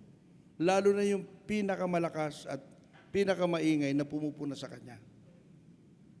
So, what will they do? They will divide. Okay? They will try to bribe them, okay, with goodies. And I'm sorry to say, marami po ang mahina sa ating kasamahan pagdating po sa ganyang klaseng bakbakan. Hindi ho maninindigan. It will come to a time now that makikita ninyo na ba't umuusbong yung iba-ibang NGOs? No, tama ka doon, Malou, dito sa Metro Manila. Aba, siguro kulang-kulang sa registration na tinignan namin dun sa SEC. There are more than close to 35,000 in Metro Manila NGOs. Sipin nyo, 35,000 po. Ngayon, ang tanong ko, ano yung mga role nito? Anong klaseng mga role ang meron nito? At karamihan ho dito, co-opted from the local level, tinayo po ng isang congressman, tinayo po ng konsehal, for their own personal, no, agenda. And using the name NGO, it now weakens, no, the spirit, no, of what NGO should stand for. Kasi hindi ito nabuo dahil katulad nung kina Junep, nagrespondi po sila sa pangangailangan. Ito itinayo dahil sa pangangailangan ng politiko. Okay. Okay, this is where we are now actually. This is where the status now is. All over the country. Marami pong NGO na itinayo dahil sa pangangailangan ng politika. Kasi we can be political pero hindi kami partisan. Sa Manila kasi merong grupo tulad nung Kabuko. Yung federasyon ng mga magbubuko. Yung gano'n. Okay? Related to that, okay. The government and the NGO relationship. Sige, what's the next question, please? Okay. Between the church na nag-form ng mga NGOs trying to say get the financial support from the government officials, mayroon ba mga senaryong yan? Like Napoles, nagbigay din sa church, nagbigay sa politicians. Naroon nga yung conflict natin Ano ba talaga ang nature ng NGO or civil society compared with established institution ng ating government? Okay, yung pong separation of church and state, the church recognizes its role, no? But you cannot help that the lay leaders of the church, no, are always in the forefront of providing additional funds to help their communities. Meron din pong COPA, yung tinatawag nila na Church of the Poor Apostolate. COPA din po yun, no? Itinatag po yan ng Archdiocese ng Parañaque para tulungan po yung poor communities na kailangan magtayo ng simbahan at pondohan po yung mga marihirap na komunidad sa mga tinatawag natin rural areas. So, this is an example only of the church needs the help of the NGOs but spiritually guided. No, iba naman po yung sa kanila, ibang iba. Now, but meron ho namang mga itinatag, no, na NGOs na hindi naman ho tumutugma, no, pero ginagamit po ang simbahan, no? Okay, nagkakaroon po ngayon tayo ng conflict diyan. No, ito ang sumisira katulad sa Dagupan. May tatlong NGO ho doon ako alam na may basbas po ang Archdiocese pero bumubunggo ho sa pampolitika na aktibidades. Now, ang sinasabi na, no, issue kami oriented eh. Pero the issue is, hindi para sa kung sinabi mong, huwag mo siya iboto dahil ito ang kanyang ginawa. No? Hindi eh. Ito iboto mo. Ibang klase yung iboto mo at saka yung huwag mong iboto. Kasi pag huwag mo iboto, informative. Tinuturuan mo ang tao dahil meron kayong record, ito ang mga ginagawa nila, kaya huwag natin iboto yung itong tao. Bahala kayo sa choice nyo. Kaya doon ho nagkakaroon ng kuminsan ng confusion yung church-related NGOs. Okay. Now, we have to distinguish them. Be careful. Yeah, thank you. Yes, please. Tess Ramiro, Catholic Media Network, and also with an NGO. Kami po yung tinatawag na lay association connected with the church. And exactly as Boy described, meron talagang NGOs na founded by a religious pero independent, and the role or the advocacy is to fiscalize government. So we are 30 years old already. So kahit na may kulay kaming dilaw before because of our particular issue, meron ding mga advocacies na definitely kinakailangan voluntarism. So yung kanina, when we were comparing notes ni Linggoy, kasi we were together from the very beginning, nagkahiwalay lang at certain points kasi at one point, naging non-violent kami. Si Linggoy, violent. Make your own conclusions. Yung 50s, reformist ang tawag doon. Tapos naging activist, Marcos time naging subversives, tapos nagkaroon ng iba't ibang kulay. But the real definition of civil society came from the United Nations. Once it was starting to give different colors to foreign funding, and that's to differentiate it from non-government organizations na may sariling businesses. Sa tama yung kay Boy.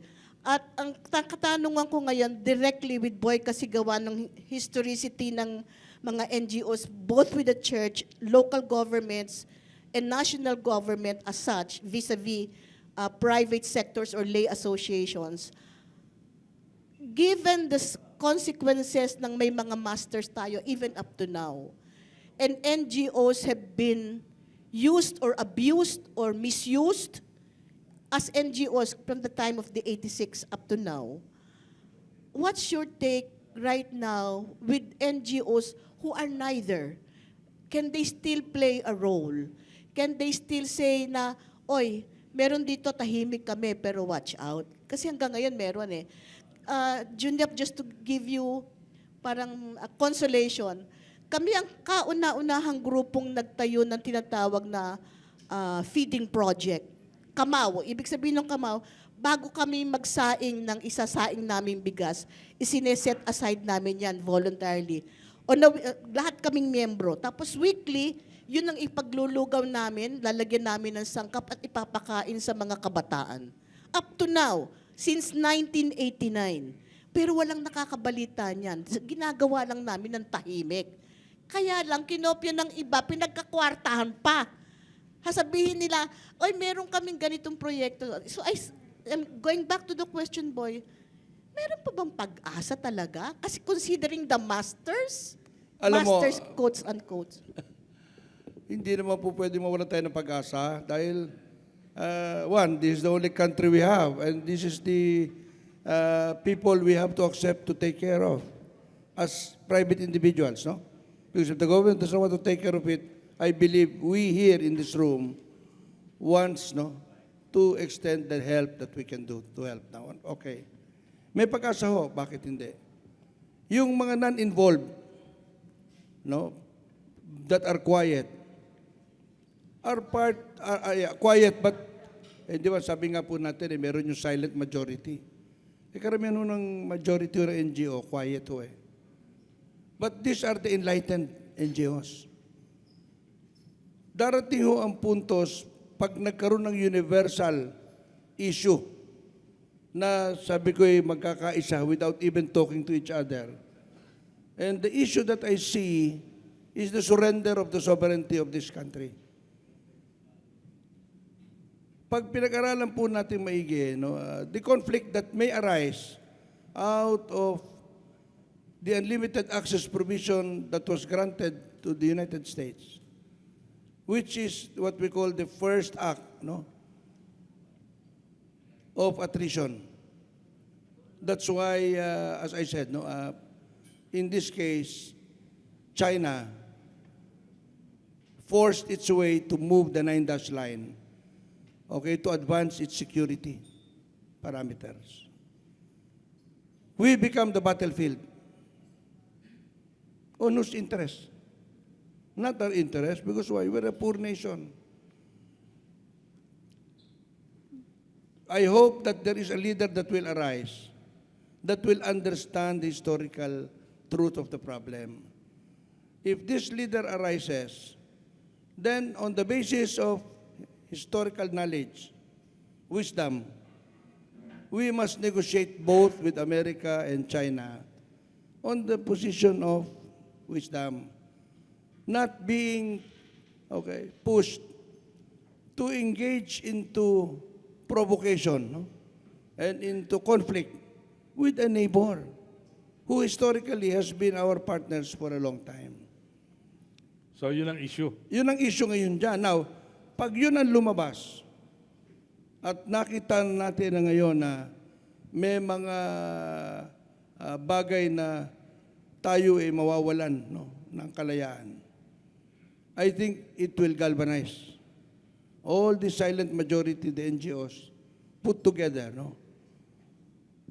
And, I'm not saying take over the government, force the issue, to force, the leaders of this government, to uphold that right of sovereignty. Pagka, ito, nakikita ko ito na magkakaroon ng point of conflict by January or February next year. Why?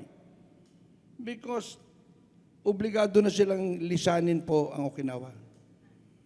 The 1st Expeditionary Force will leave for Terma Air Base.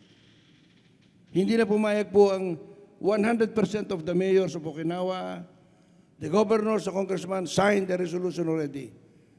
Kaya po napansin ninyo na bakit si Hatoyama nag-resign after signing the extension, because napahiya na po siya. Now, yung last extension will be January, February. Pag inilipat po yung puwersa na yan, lahat sa Pilipinas, kasama po lahat ng kanilang tinatawag na hardware, masyado pong threatening to China. Tayo po unang aawayan at bababagin. Tayong mga mamamayan, papayag ba tayo na gano'n na lang gagawin? Isasabak tayo sa isang gulo. Ang first gulo pong pinakamahirap, yung embargo. Yung trade embargo. Because nagkakaroon ng unification naman as America is trying to unite its allies, Australia, Japan, India. But yung kabila naman hindi naman yan sitting down. So nagkaroon ng trilateral agreement between Russia, China, and India. That controls already almost 3/4 of the population of the world. Mabigat ito. Ngayon, Is that the reason why China is trying to test the waters already by bullying? I don't call it bullying po. Kasi you have to look at history nga eh. When we are smaller in a sense, but why did we allow ourselves to be brought into a provocative position? Ba't tayo pumayag na idukduk tayo ng Amerikano na pirmahan yung unlimited access provision? Because kung titignan ho yung history, all the balikatan of the U.S. forces was limited to the Pacific side, doon po sa Dingalan Bay. When we signed the VFA agreement, no, bigla pong pinapasok na natin sa South China Sea. Doon ho, right after World War II, ang agreement po ng Amerika at ng China, the domain of area of responsibility ng Amerika is limited to Atlantic and Pacific. Yung South China Sea, sa China, why? They were allies against Japan. Yung embargo na ginamit nila nung dati is what they're doing today. But this time, in-embargo nila, nilimit nila yung oil supply ng China coming from the Middle East. In fact, it's reduced now by 15%. When they took over Iraq, they reduced it by 10. When they took over Libya, they reduced it by 5%. Nililimit nila. And itong isa naman, nagbabasa, na sabi, teka muna, pinipilayan na ako nito. At yung Pilipinas ginagamit na embargo platform. Paano ngayon tayo? We have to inform our people and media, relation responsibility, and NGOs, we have to move.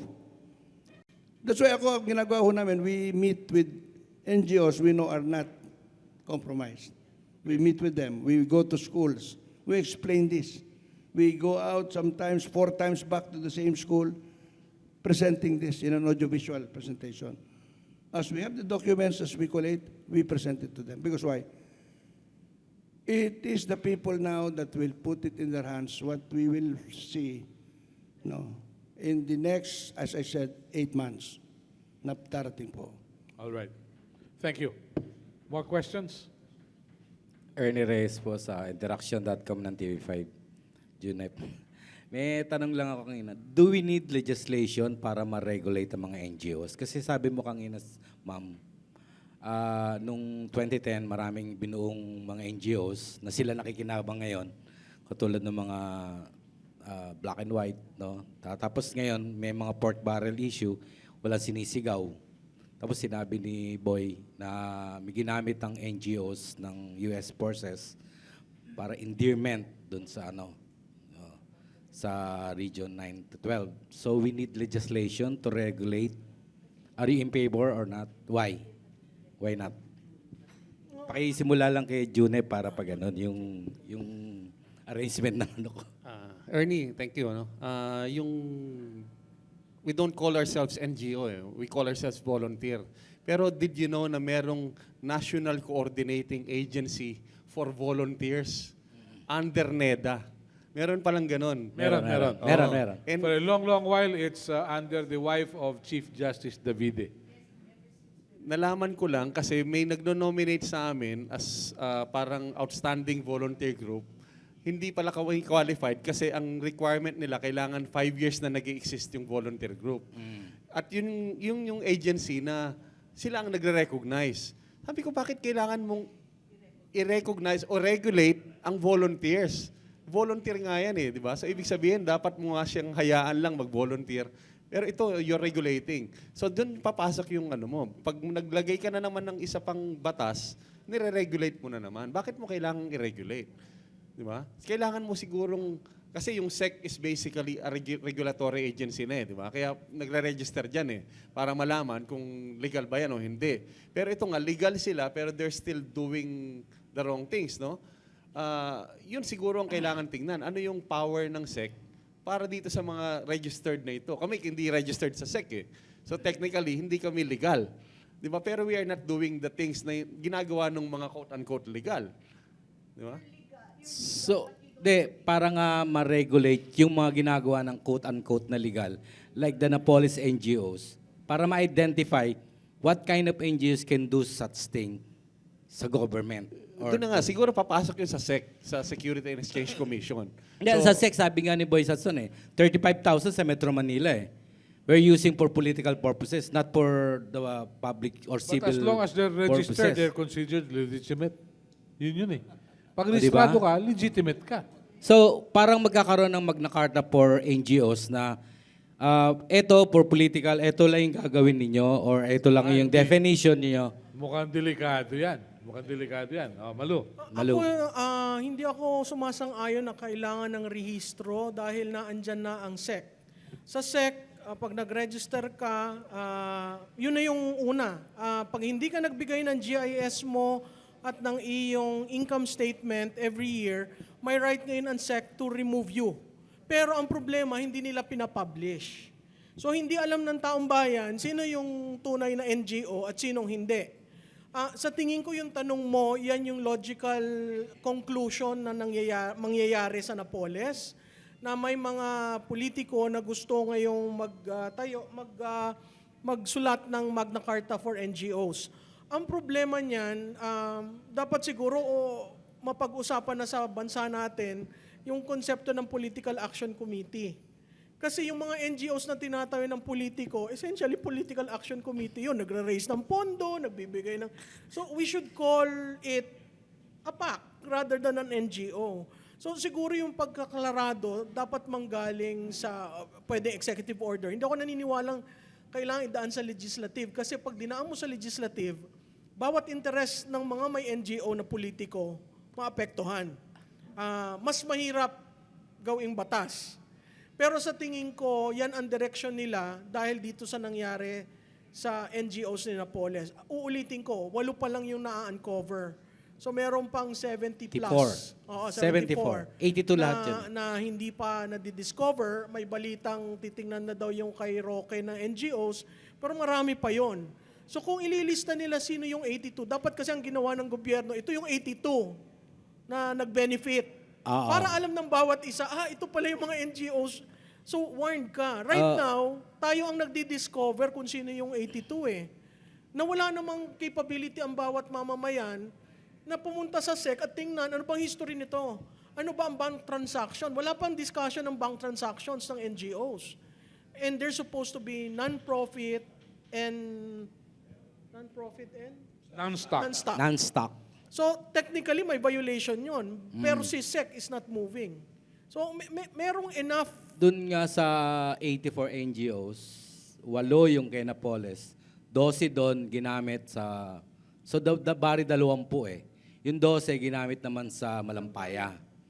Tapos doon, from the rest, yung 7, 82, 62, marami doon katulad sa Caloocan, sa Echeverry, yung mga ganon.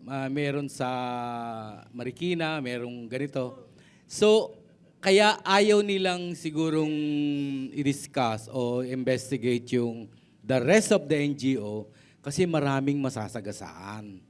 So, what I'm trying to say, Malou, is kung na-regulate na ito, siguro hindi mangyayari itong mga sinanigans na to sa Napoles. Parang i-identify ng Congress, regardless kung sino kang tatamaan, na itong NGO na to, pag sinabi mo ito yung objective mo, mission and vision mo, dito ka lang papasok sa ganitong larangan ng serbisyong makukuha mo na ihahatid mo sa society from the government. Sinabi nyo nga, but I believe, marami, the vital role ang ginagawa ng NGO sa society. I believe in that. Okay. Kasi galit din ako kay NGO. So, para bang sinasabi natin, ang sinasabi ko lang, we should regulate in some instance para maiwasan natin yon. Kunyari yung sa usapin na benepisyo ng magsasaka, lahat naman yan nakarehistro rin sa DA. Lahat ng co-ops nakarehistro sa CDA. So, ang hindi ko maintindihan, bakit kailangan ang implementing agency mo is the NGO. Dapat beneficiary sila. Ang nangyari kasi dun sa Napoles NGOs, accredited by DA, tapos kayo na nag-release namin yung pondo sa inyo. Na technically, dapat it should end. Kaya nag-red flag si COA eh. Ang pondo ng gobyerno, taxpayer, should end in government, not with an NGO. Yun yung medyo problematic dun sa sitwasyon na yun. Kung i-regulate natin, mawawala yung siguro yung volunteerism aspect na kaya ka nagbaband together. Marami kasing gumagawa ng ganun, hindi na nag-NGO kasi nga ang daming rikutitos na kailangan mong daanan. Pero sa tingin ko, ang direction is magiging restrictive sila because of this Napoles problem. Again, we go back dun sa Napoles, supposedly marami tayong policy reforms na pwedeng simulan. Pero kaya ako sinasabing moro-moro, ni isang policy reform wala namang pinag-uusapan eh. Ang pinag-uusapan lamang, sino, again, yung sinabi ni Bishop Sok, selective justice, selective information, selective justice. Mahirap kang gumawa ng reform na policy kung hindi mo titingnan yung kabuuan. Napakahirap nun. Okay. Saka isa pa, Ernie, siguro, ang pagkakaalam ko, sa bawat batas, may butas. Kasabihan ng Kastila yan. Marami yan. Si yun. Boy, Yeah. reaction Boy? lang kay Boy. Okay. Mo eh. Tama ho si Ginong Melo doon. Ginawa na nga po legal, nirehistro sa SEC, which is supposed to legitimize it legally. That's why he was able to do it. Now, but most of these NGOs involved, yung 82, you will look at it, no, around 39 were created by the beneficiary themselves. Yung mga congressman po, mayor, sila mismo nagtayo ng NGO. Tapos yun ang ginamit nila, kaya karamihan ho doon tinayo ho ng 3 months before they received the money. Puro bago pong registered. Kaya nga sabi ko nga sa inyo, ganun ho karami NGO dito sa NCR. Lahat ho nakaregister sa NCR They create an NGO for specific releases. One congressman created 19 NGOs. Just to, sabi ko nga, accommodate, para daw itago. Now, para naipapamahagi nila ng patago, yung 10 million, 5 million, 4 million, pero siya may-ari din nun, ng NGO. Okay. Yun ang nangyayari. Kaya sayang sinira nga yung esensya. Are you talking this sa NGO ng yung kasama sa Napoles or separate dun sa 35,000? I'm talking about the separate review we're doing on the fertilizer scam na kumuha lahat ng mga fertilizer na walang fertilizer. Okay, Invisible fertilizer yan. Bagong klase yan. Junep. Pahabol lang, pahabol. Nagkakaproblema lang naman yung NGO kapag tumatanggap siya ng pera from government, di ba? Technically, kaya siya NGO kasi hindi siya dapat tumanggap ng pera from government. Kasi pag tumanggap siya, government agency na rin siya, di ba? Bakit hindi ibawal ng gobyerno o ni Noy-Noy na tumanggap ng pera ang NGO? Simula ngayon, hindi natatanggap ang NGO, kaya nga kayo NGO di ba? Kumuha kayo ng pondo sa iba. Huwag kayong kukuha ng pera sa gobyerno. So, ganun lang kasimple, Ernie. Siguro, hindi kailangan ng Congress para gawin yan. Di ba? Isang pirma lang ni Noy-Noy, gawin niya yan. Junep. Ang tanong doon, Malou and Boy, are you supportive to dun sa sinasabi? Statement, please. I am supportive of the president. I mean, we're looking for reform. Ito clearly, nakita nila yung trend sa Napoles. Supposedly, unearth pa nila. So immediately, I issue an executive order saying no funds from pork barrel, congressional insertions, presidential insertions, program funds pwede. Pero yung lump sum, hindi ka dapat mag-release sa NGO kasi dapat yun ang implementing arm. Gobyerno. Agriculture, kung sino man yung nasa baba, di ba may municipal agricultural officer, may mga ganyan At pagbaba mo, si LGU. Kasi ang hindi natin nakikita dito sa episode ni Napoles, hindi pa natin nakikita yung congressional insertions, hindi pa natin nakikita yung ira ng LGU. So, marami pang issue, pero yung immediate yung suggestion ni Junep, ako sususugan ko yon. Isang clear act. Agree. Kala mo kasi bakit no? Bakit? I have been telling our friends there in the Pasig River, alam mo, para mas maganda ang presentasyon sa tao, kasi parang 2005 to 2009 lang natin nilalabas na record Ilabas na rin natin kako yung 2010 to 2013. So that people will have a comparative analysis na meron kang, sabi nga right, bragging right, mas malinis ako sa iyo. Ito ginawa ko, 2010 to 2013. Itong 2006. Dapat, para ang tao, panunurin niya sine, dalawa. Maliwanag siyang gumawa ng desisyon. Pinakikita sine, isa lang Gusto na niya kagad dito, hatulan. No? ipako sa krus. Kaya yung mga kasama niya na binabanggit na mismo ni Napoles na yung mentor ko, siya na nagturo sa akin, ba't hindi natin isama yung 2010 to 2013 Boy, so that the comparative analysis Boy. can be shown? it may turn out to be a bad idea if you do that. It's a bad idea. Aba, ang sa akin, tayo kako, lahat tayo pumusta sa EDSA. Dahil gusto natin ng pagbabago na. Gusto natin na magkaroon ng kalutasan. No, yung pigilan, itong paglaganap, palaki na nga ng palaki itong demonyo na tinayo nilang pagnanakaw No, ngayon, paano mong itipigilan niya kung hindi ka transparent mismo? Ikaw mismo magpakita sa kanila, ito ginawa ko, ito ginawa nila. Husgahan nyo kami. Are you saying si Aquino yun? Yes, si Noynoy. Oh, kasi ayaw nila ilabas in 2010 to 2013 kasi sumabit sa DAP. Tsaka ang isang critical doon na dapat natin tandaan, ang budget ng Pilipinas tumaas simula nung nag-assume siya. It grew by hundreds of Leaps and trillions. bounds. So technically, we are comparing apples and oranges.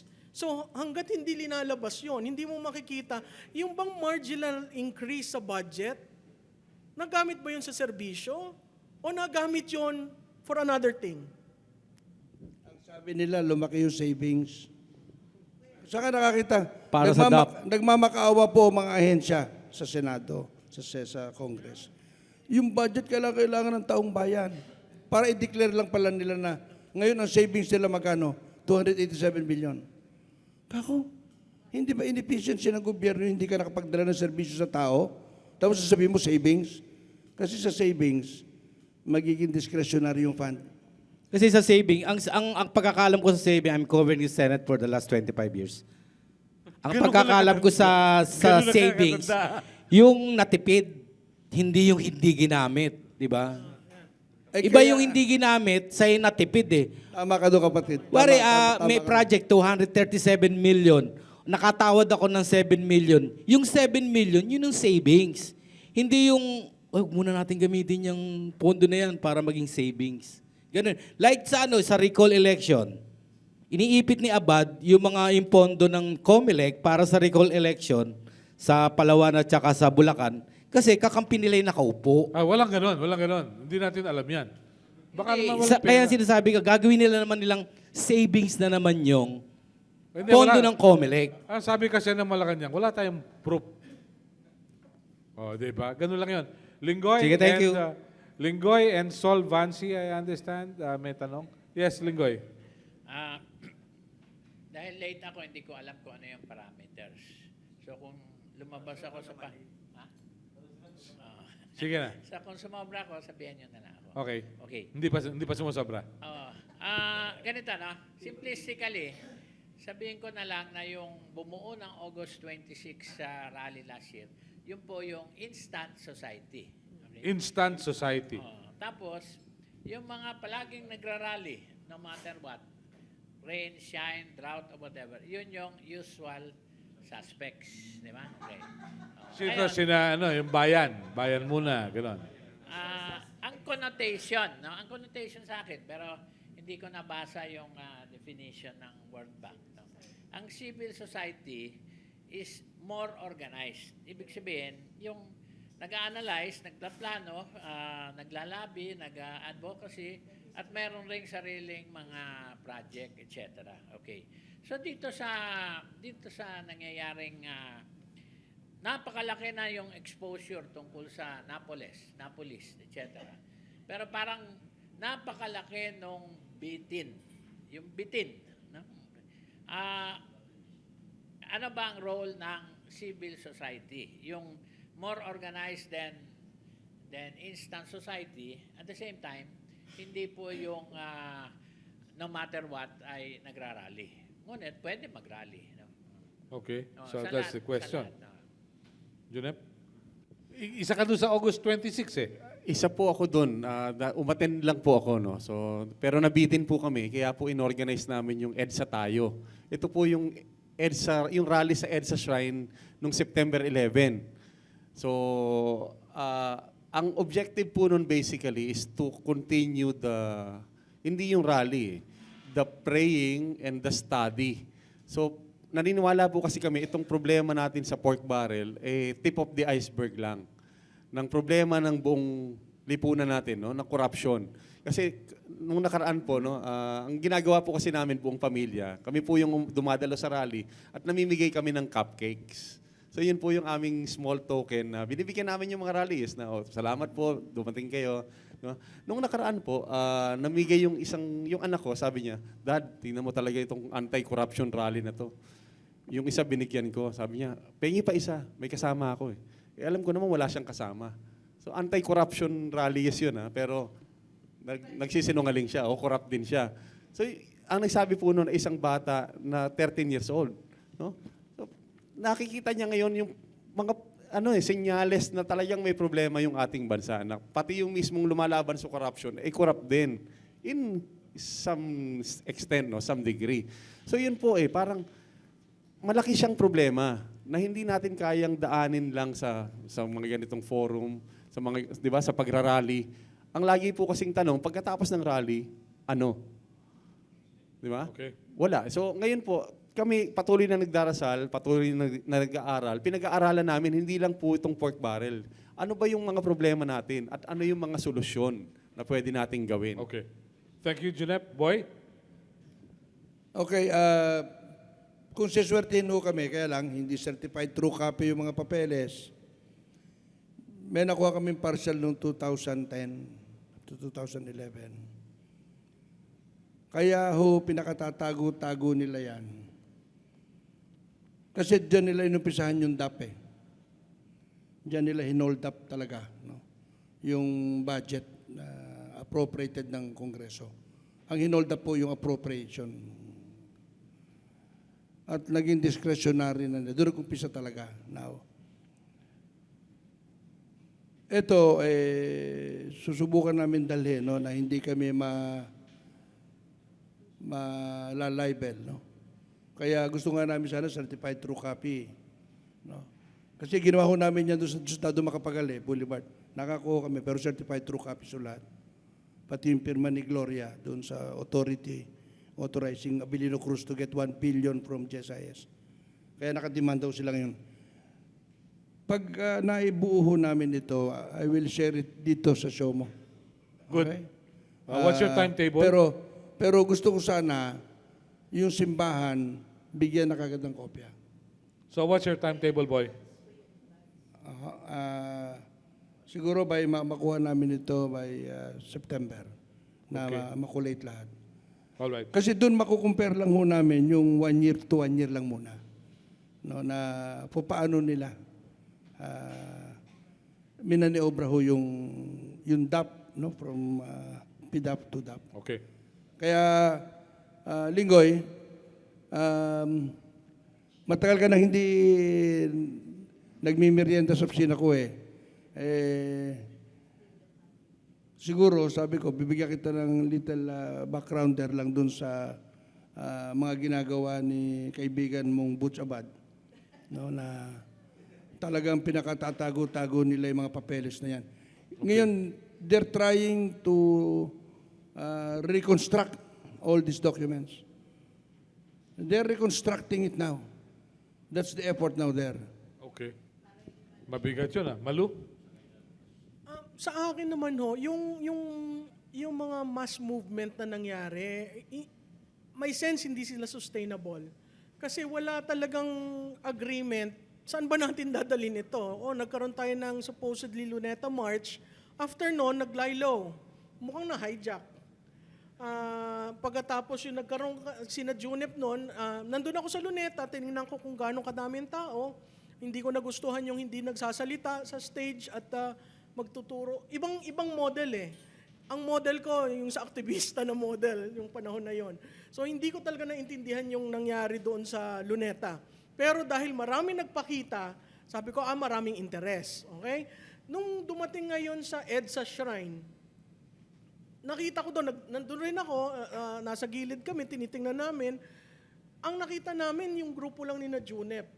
Tapos ang kaagad, madaling na-label na dilaw lang yan, again, pumapasok na naman yung role ng mga NGOs. Sino ba yung organizer? Sino ba yung magsasalita? Pati yung pula, kitang-kita, pulahan. Yung nangyari nitong June 12, makikita mo, dumaan lang yung pula at dumiretso sa ibang direksyon. At naiwan yung nandun sa liwasan. So makikita mo talaga, may effort na hindi na sila pagsamahin, i-label ito talagang pulang-pula yan. So ang naa-ambush doon, saan ba yung direction ng mass movement natin? Kasi parang wala nang, again, agenda is not set. There is no agreement on the agenda. Where do we bring the mass? Itong critical sana yung sa Luneta dahil ang dami nun. Pero saan mo dadalhin? Kaya ngayon tinatanong namin kina May Paner, saan ito dadalhin? Dapat may direksyon at dapat may agreement, ito yung susunod. Kung nagawa sana yon, mas nung pumutok ang Napoles, may taong sasalo at magagalit. Naglaylo. So again, sabi ko nga magagaling yung propagandist nitong administrasyon na to. Sa tingin ko mas magaling pa nung isa kay Marcos. Kasi na-ambush nila. Na-ambush nila yung tapos nawawala yung tao. Natutunaw. Tama, that's right. Okay, natutunaw. Last question, solvency. First of all, pasalamat ho ako sa Oplan Hatid on behalf of the groups of foreign correspondents that covered Tacloban and Samar. Kasi lahat kami naglanding by C-130, tapos bawal pumasok yung ibang sasakyan. Wala kaming mapuntahan and everybody pointed us to that place sa likod ng grandstand. And you were very efficient. Pag ang kailangan pick up yung binibigay. Ganun. So, thank you po.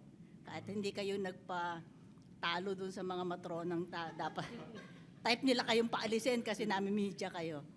Anyway, dun ho sa obserbasyon lang tungkol dun sa 6-month contractual. Hindi lang dahil sa ayaw nila ng union o ng KMU, kundi economic. Pag 6-month contractual ka, wala kang bonus ng 13-month at saka Christmas. Hindi nila kailangang magkontribusyon. Kahit hindi sila magkontribusyon, walang record kasi hindi ka naman permanent. So yun ho yun. Kasi marami akong kakilala, malalaking kumpanya, tapos pinapipirma sila uli ng another 6-month contract. Or jobless sila until they find a new one. Puwersado sila pumirma uli.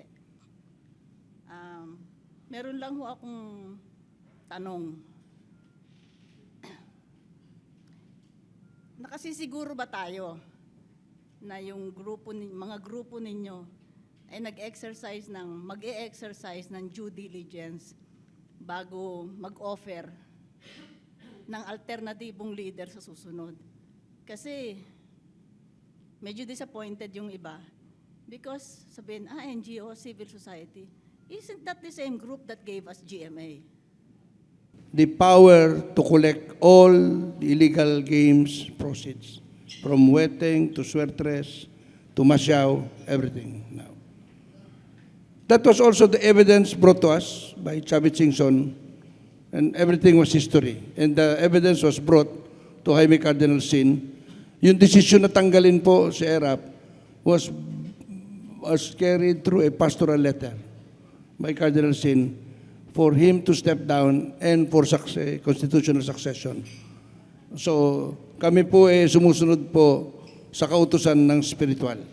Now, if they will not, with fidelity, handle this trust that we, envisioned, we thought he would be, problema niya pong malaki yan. At mananagot naman siya sa taong bayan. Pero para kami naman ay makisangkot at makisama doon sa mga katiwaliang ginagawa ng kanyang kasama, ma-assure ko naman po kayo na kami po sa COPA, wala pong involved po dyan. Though I have 2 members of COPA who is not directly employed by government but is influential dahil kamag-anak po ni Pinoy, wala po akong magagawa dahil that's personal to them. Now, ganyan ho ang ang role ng orientation ng cause-oriented group or civil society. Gagawa ho siya at the time that he is extending that help. It was with the firm belief na pinakatama po yung decision na yan. Okay. At that time. Ngayon po, siyempre, 4.5 years, no? Ang tingin natin ngayon, kaya ho tayo dito nagpupulong Kaya naririnig nyo ako na ilalabas ko na rin yung mga papeles dahil the people deserves to know. I have my small company which is into political management. But I work with NGOs, especially when it comes to election. Meron hong pag-uusap na nabubuo na merong ilang mga taong kinukumbida para umupo at pag-usapan yung karakter siguro muna ng pipiliin natin. Malou, can you speak in English? We have somebody from abroad. I'm sorry. There's an effort to put together several people who would write, study the characteristics we are looking for in a leader come 2016. And the suggestion being made is that the group will identify names for the senatorial, vice presidential, and presidential position. And they will make an announcement to the public and tell the public that these are the names that we endorse.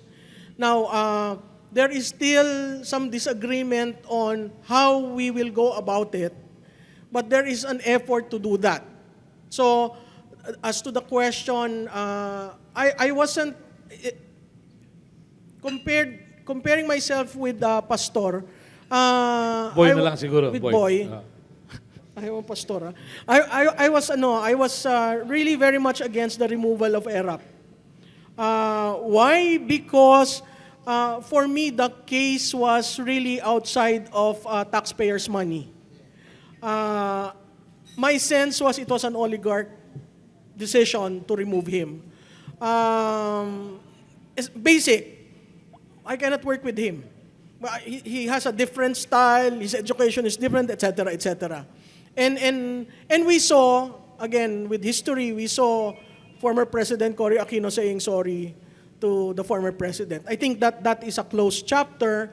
But again, when we try to remove leaders, we should also respect the mandate of the people. I know he's an artista, and in these days, being an artista or a movie actor is as someone would put it, may not be the right reason to elect. I don't question the mandate of the people. We just try to tell the people, you look for these characteristics. And as Boy said, your choice. We really help define. It's ultimately the choice of the people. And who am I to question why actors and actresses are elected? In the same vein as sport people like Manny Pacquiao gets to be, So. What about the question on whom will the PICOs please? Well, we should be, again, the PICOs problem has not been closed chapter to us.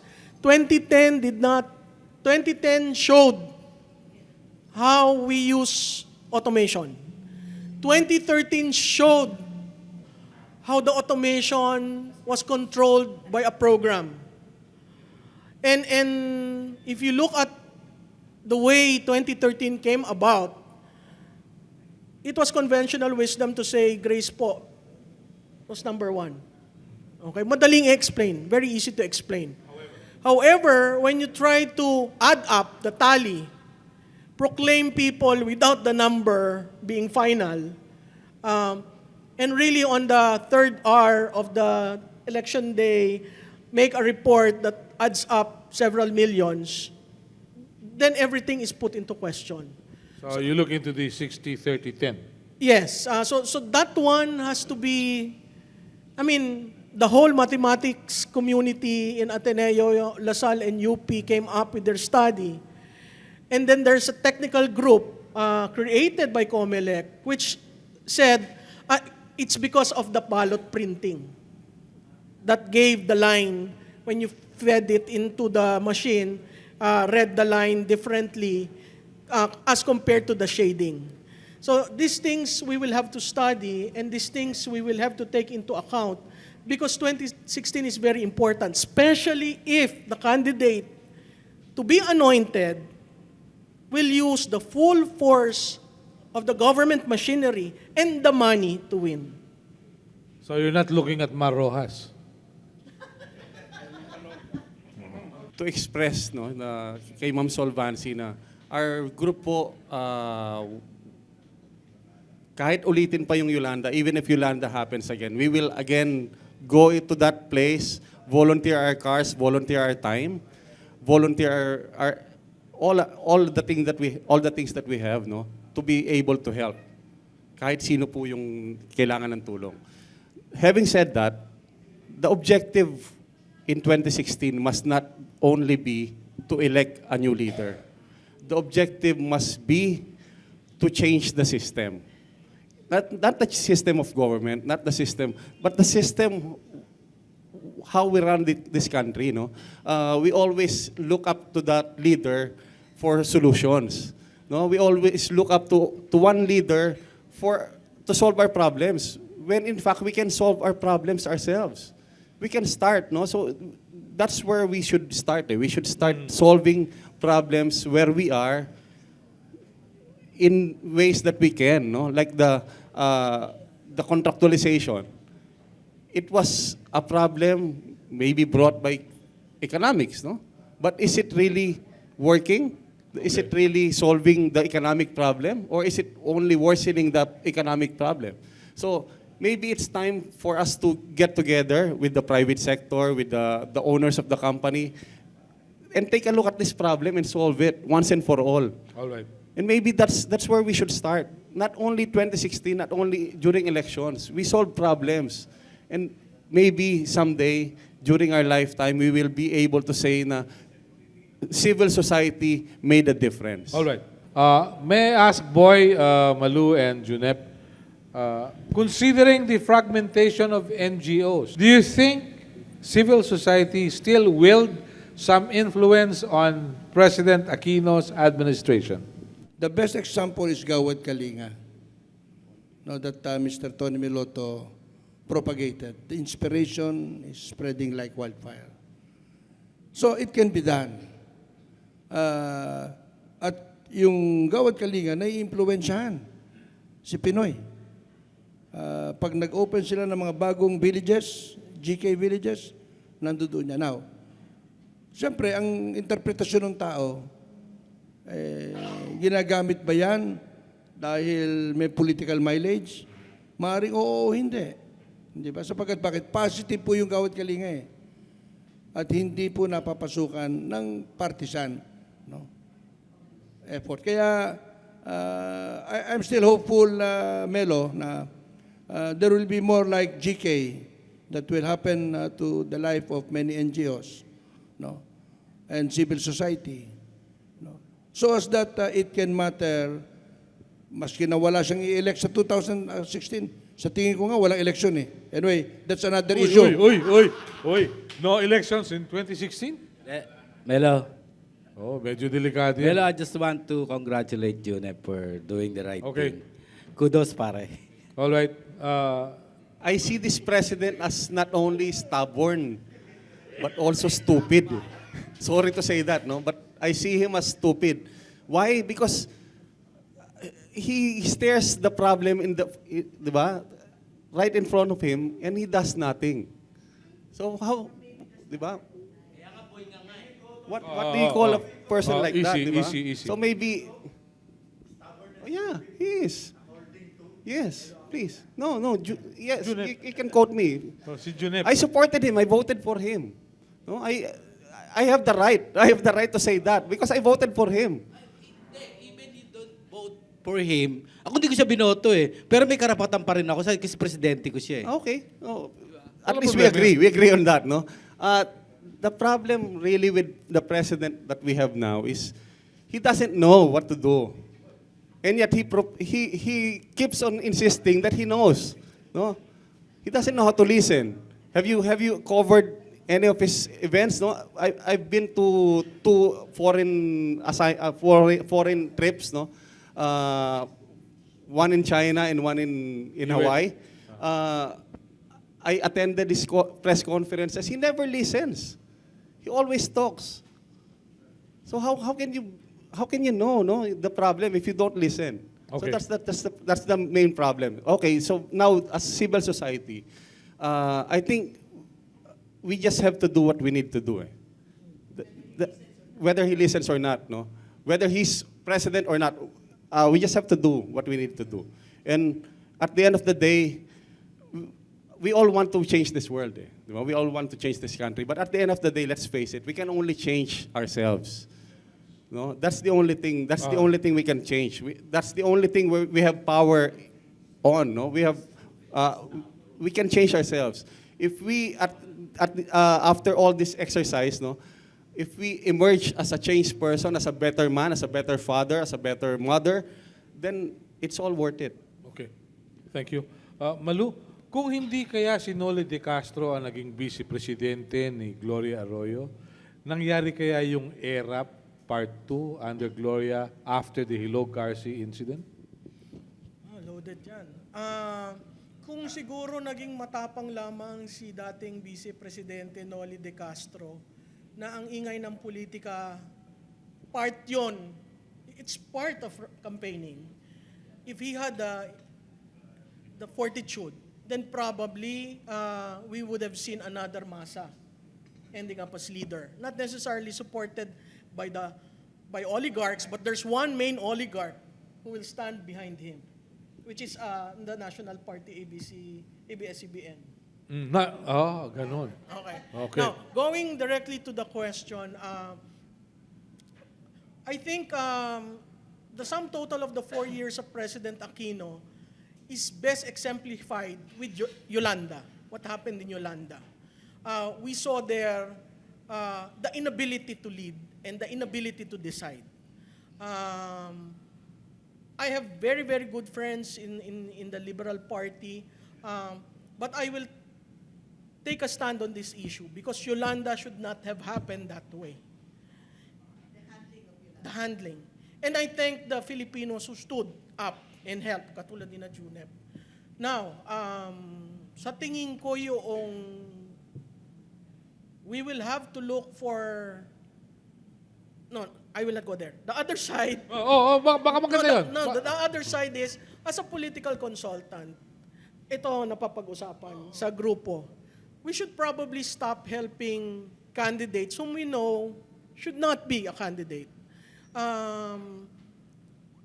There's an effort among the political consultants community, the campaigners, to even say, why did we allow this to happen?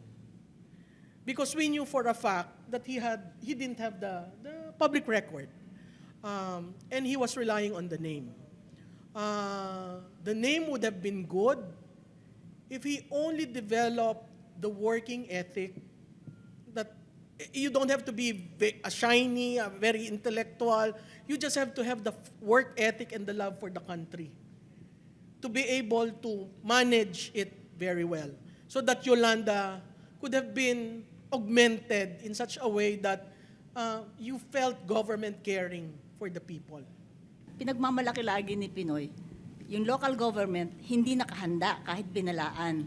Sila nakahanda kasi bago dumating yung bagyo, imposition na sa Tacloban yung dalawang cabinet secretaries, si Gasmin at saka si Mar.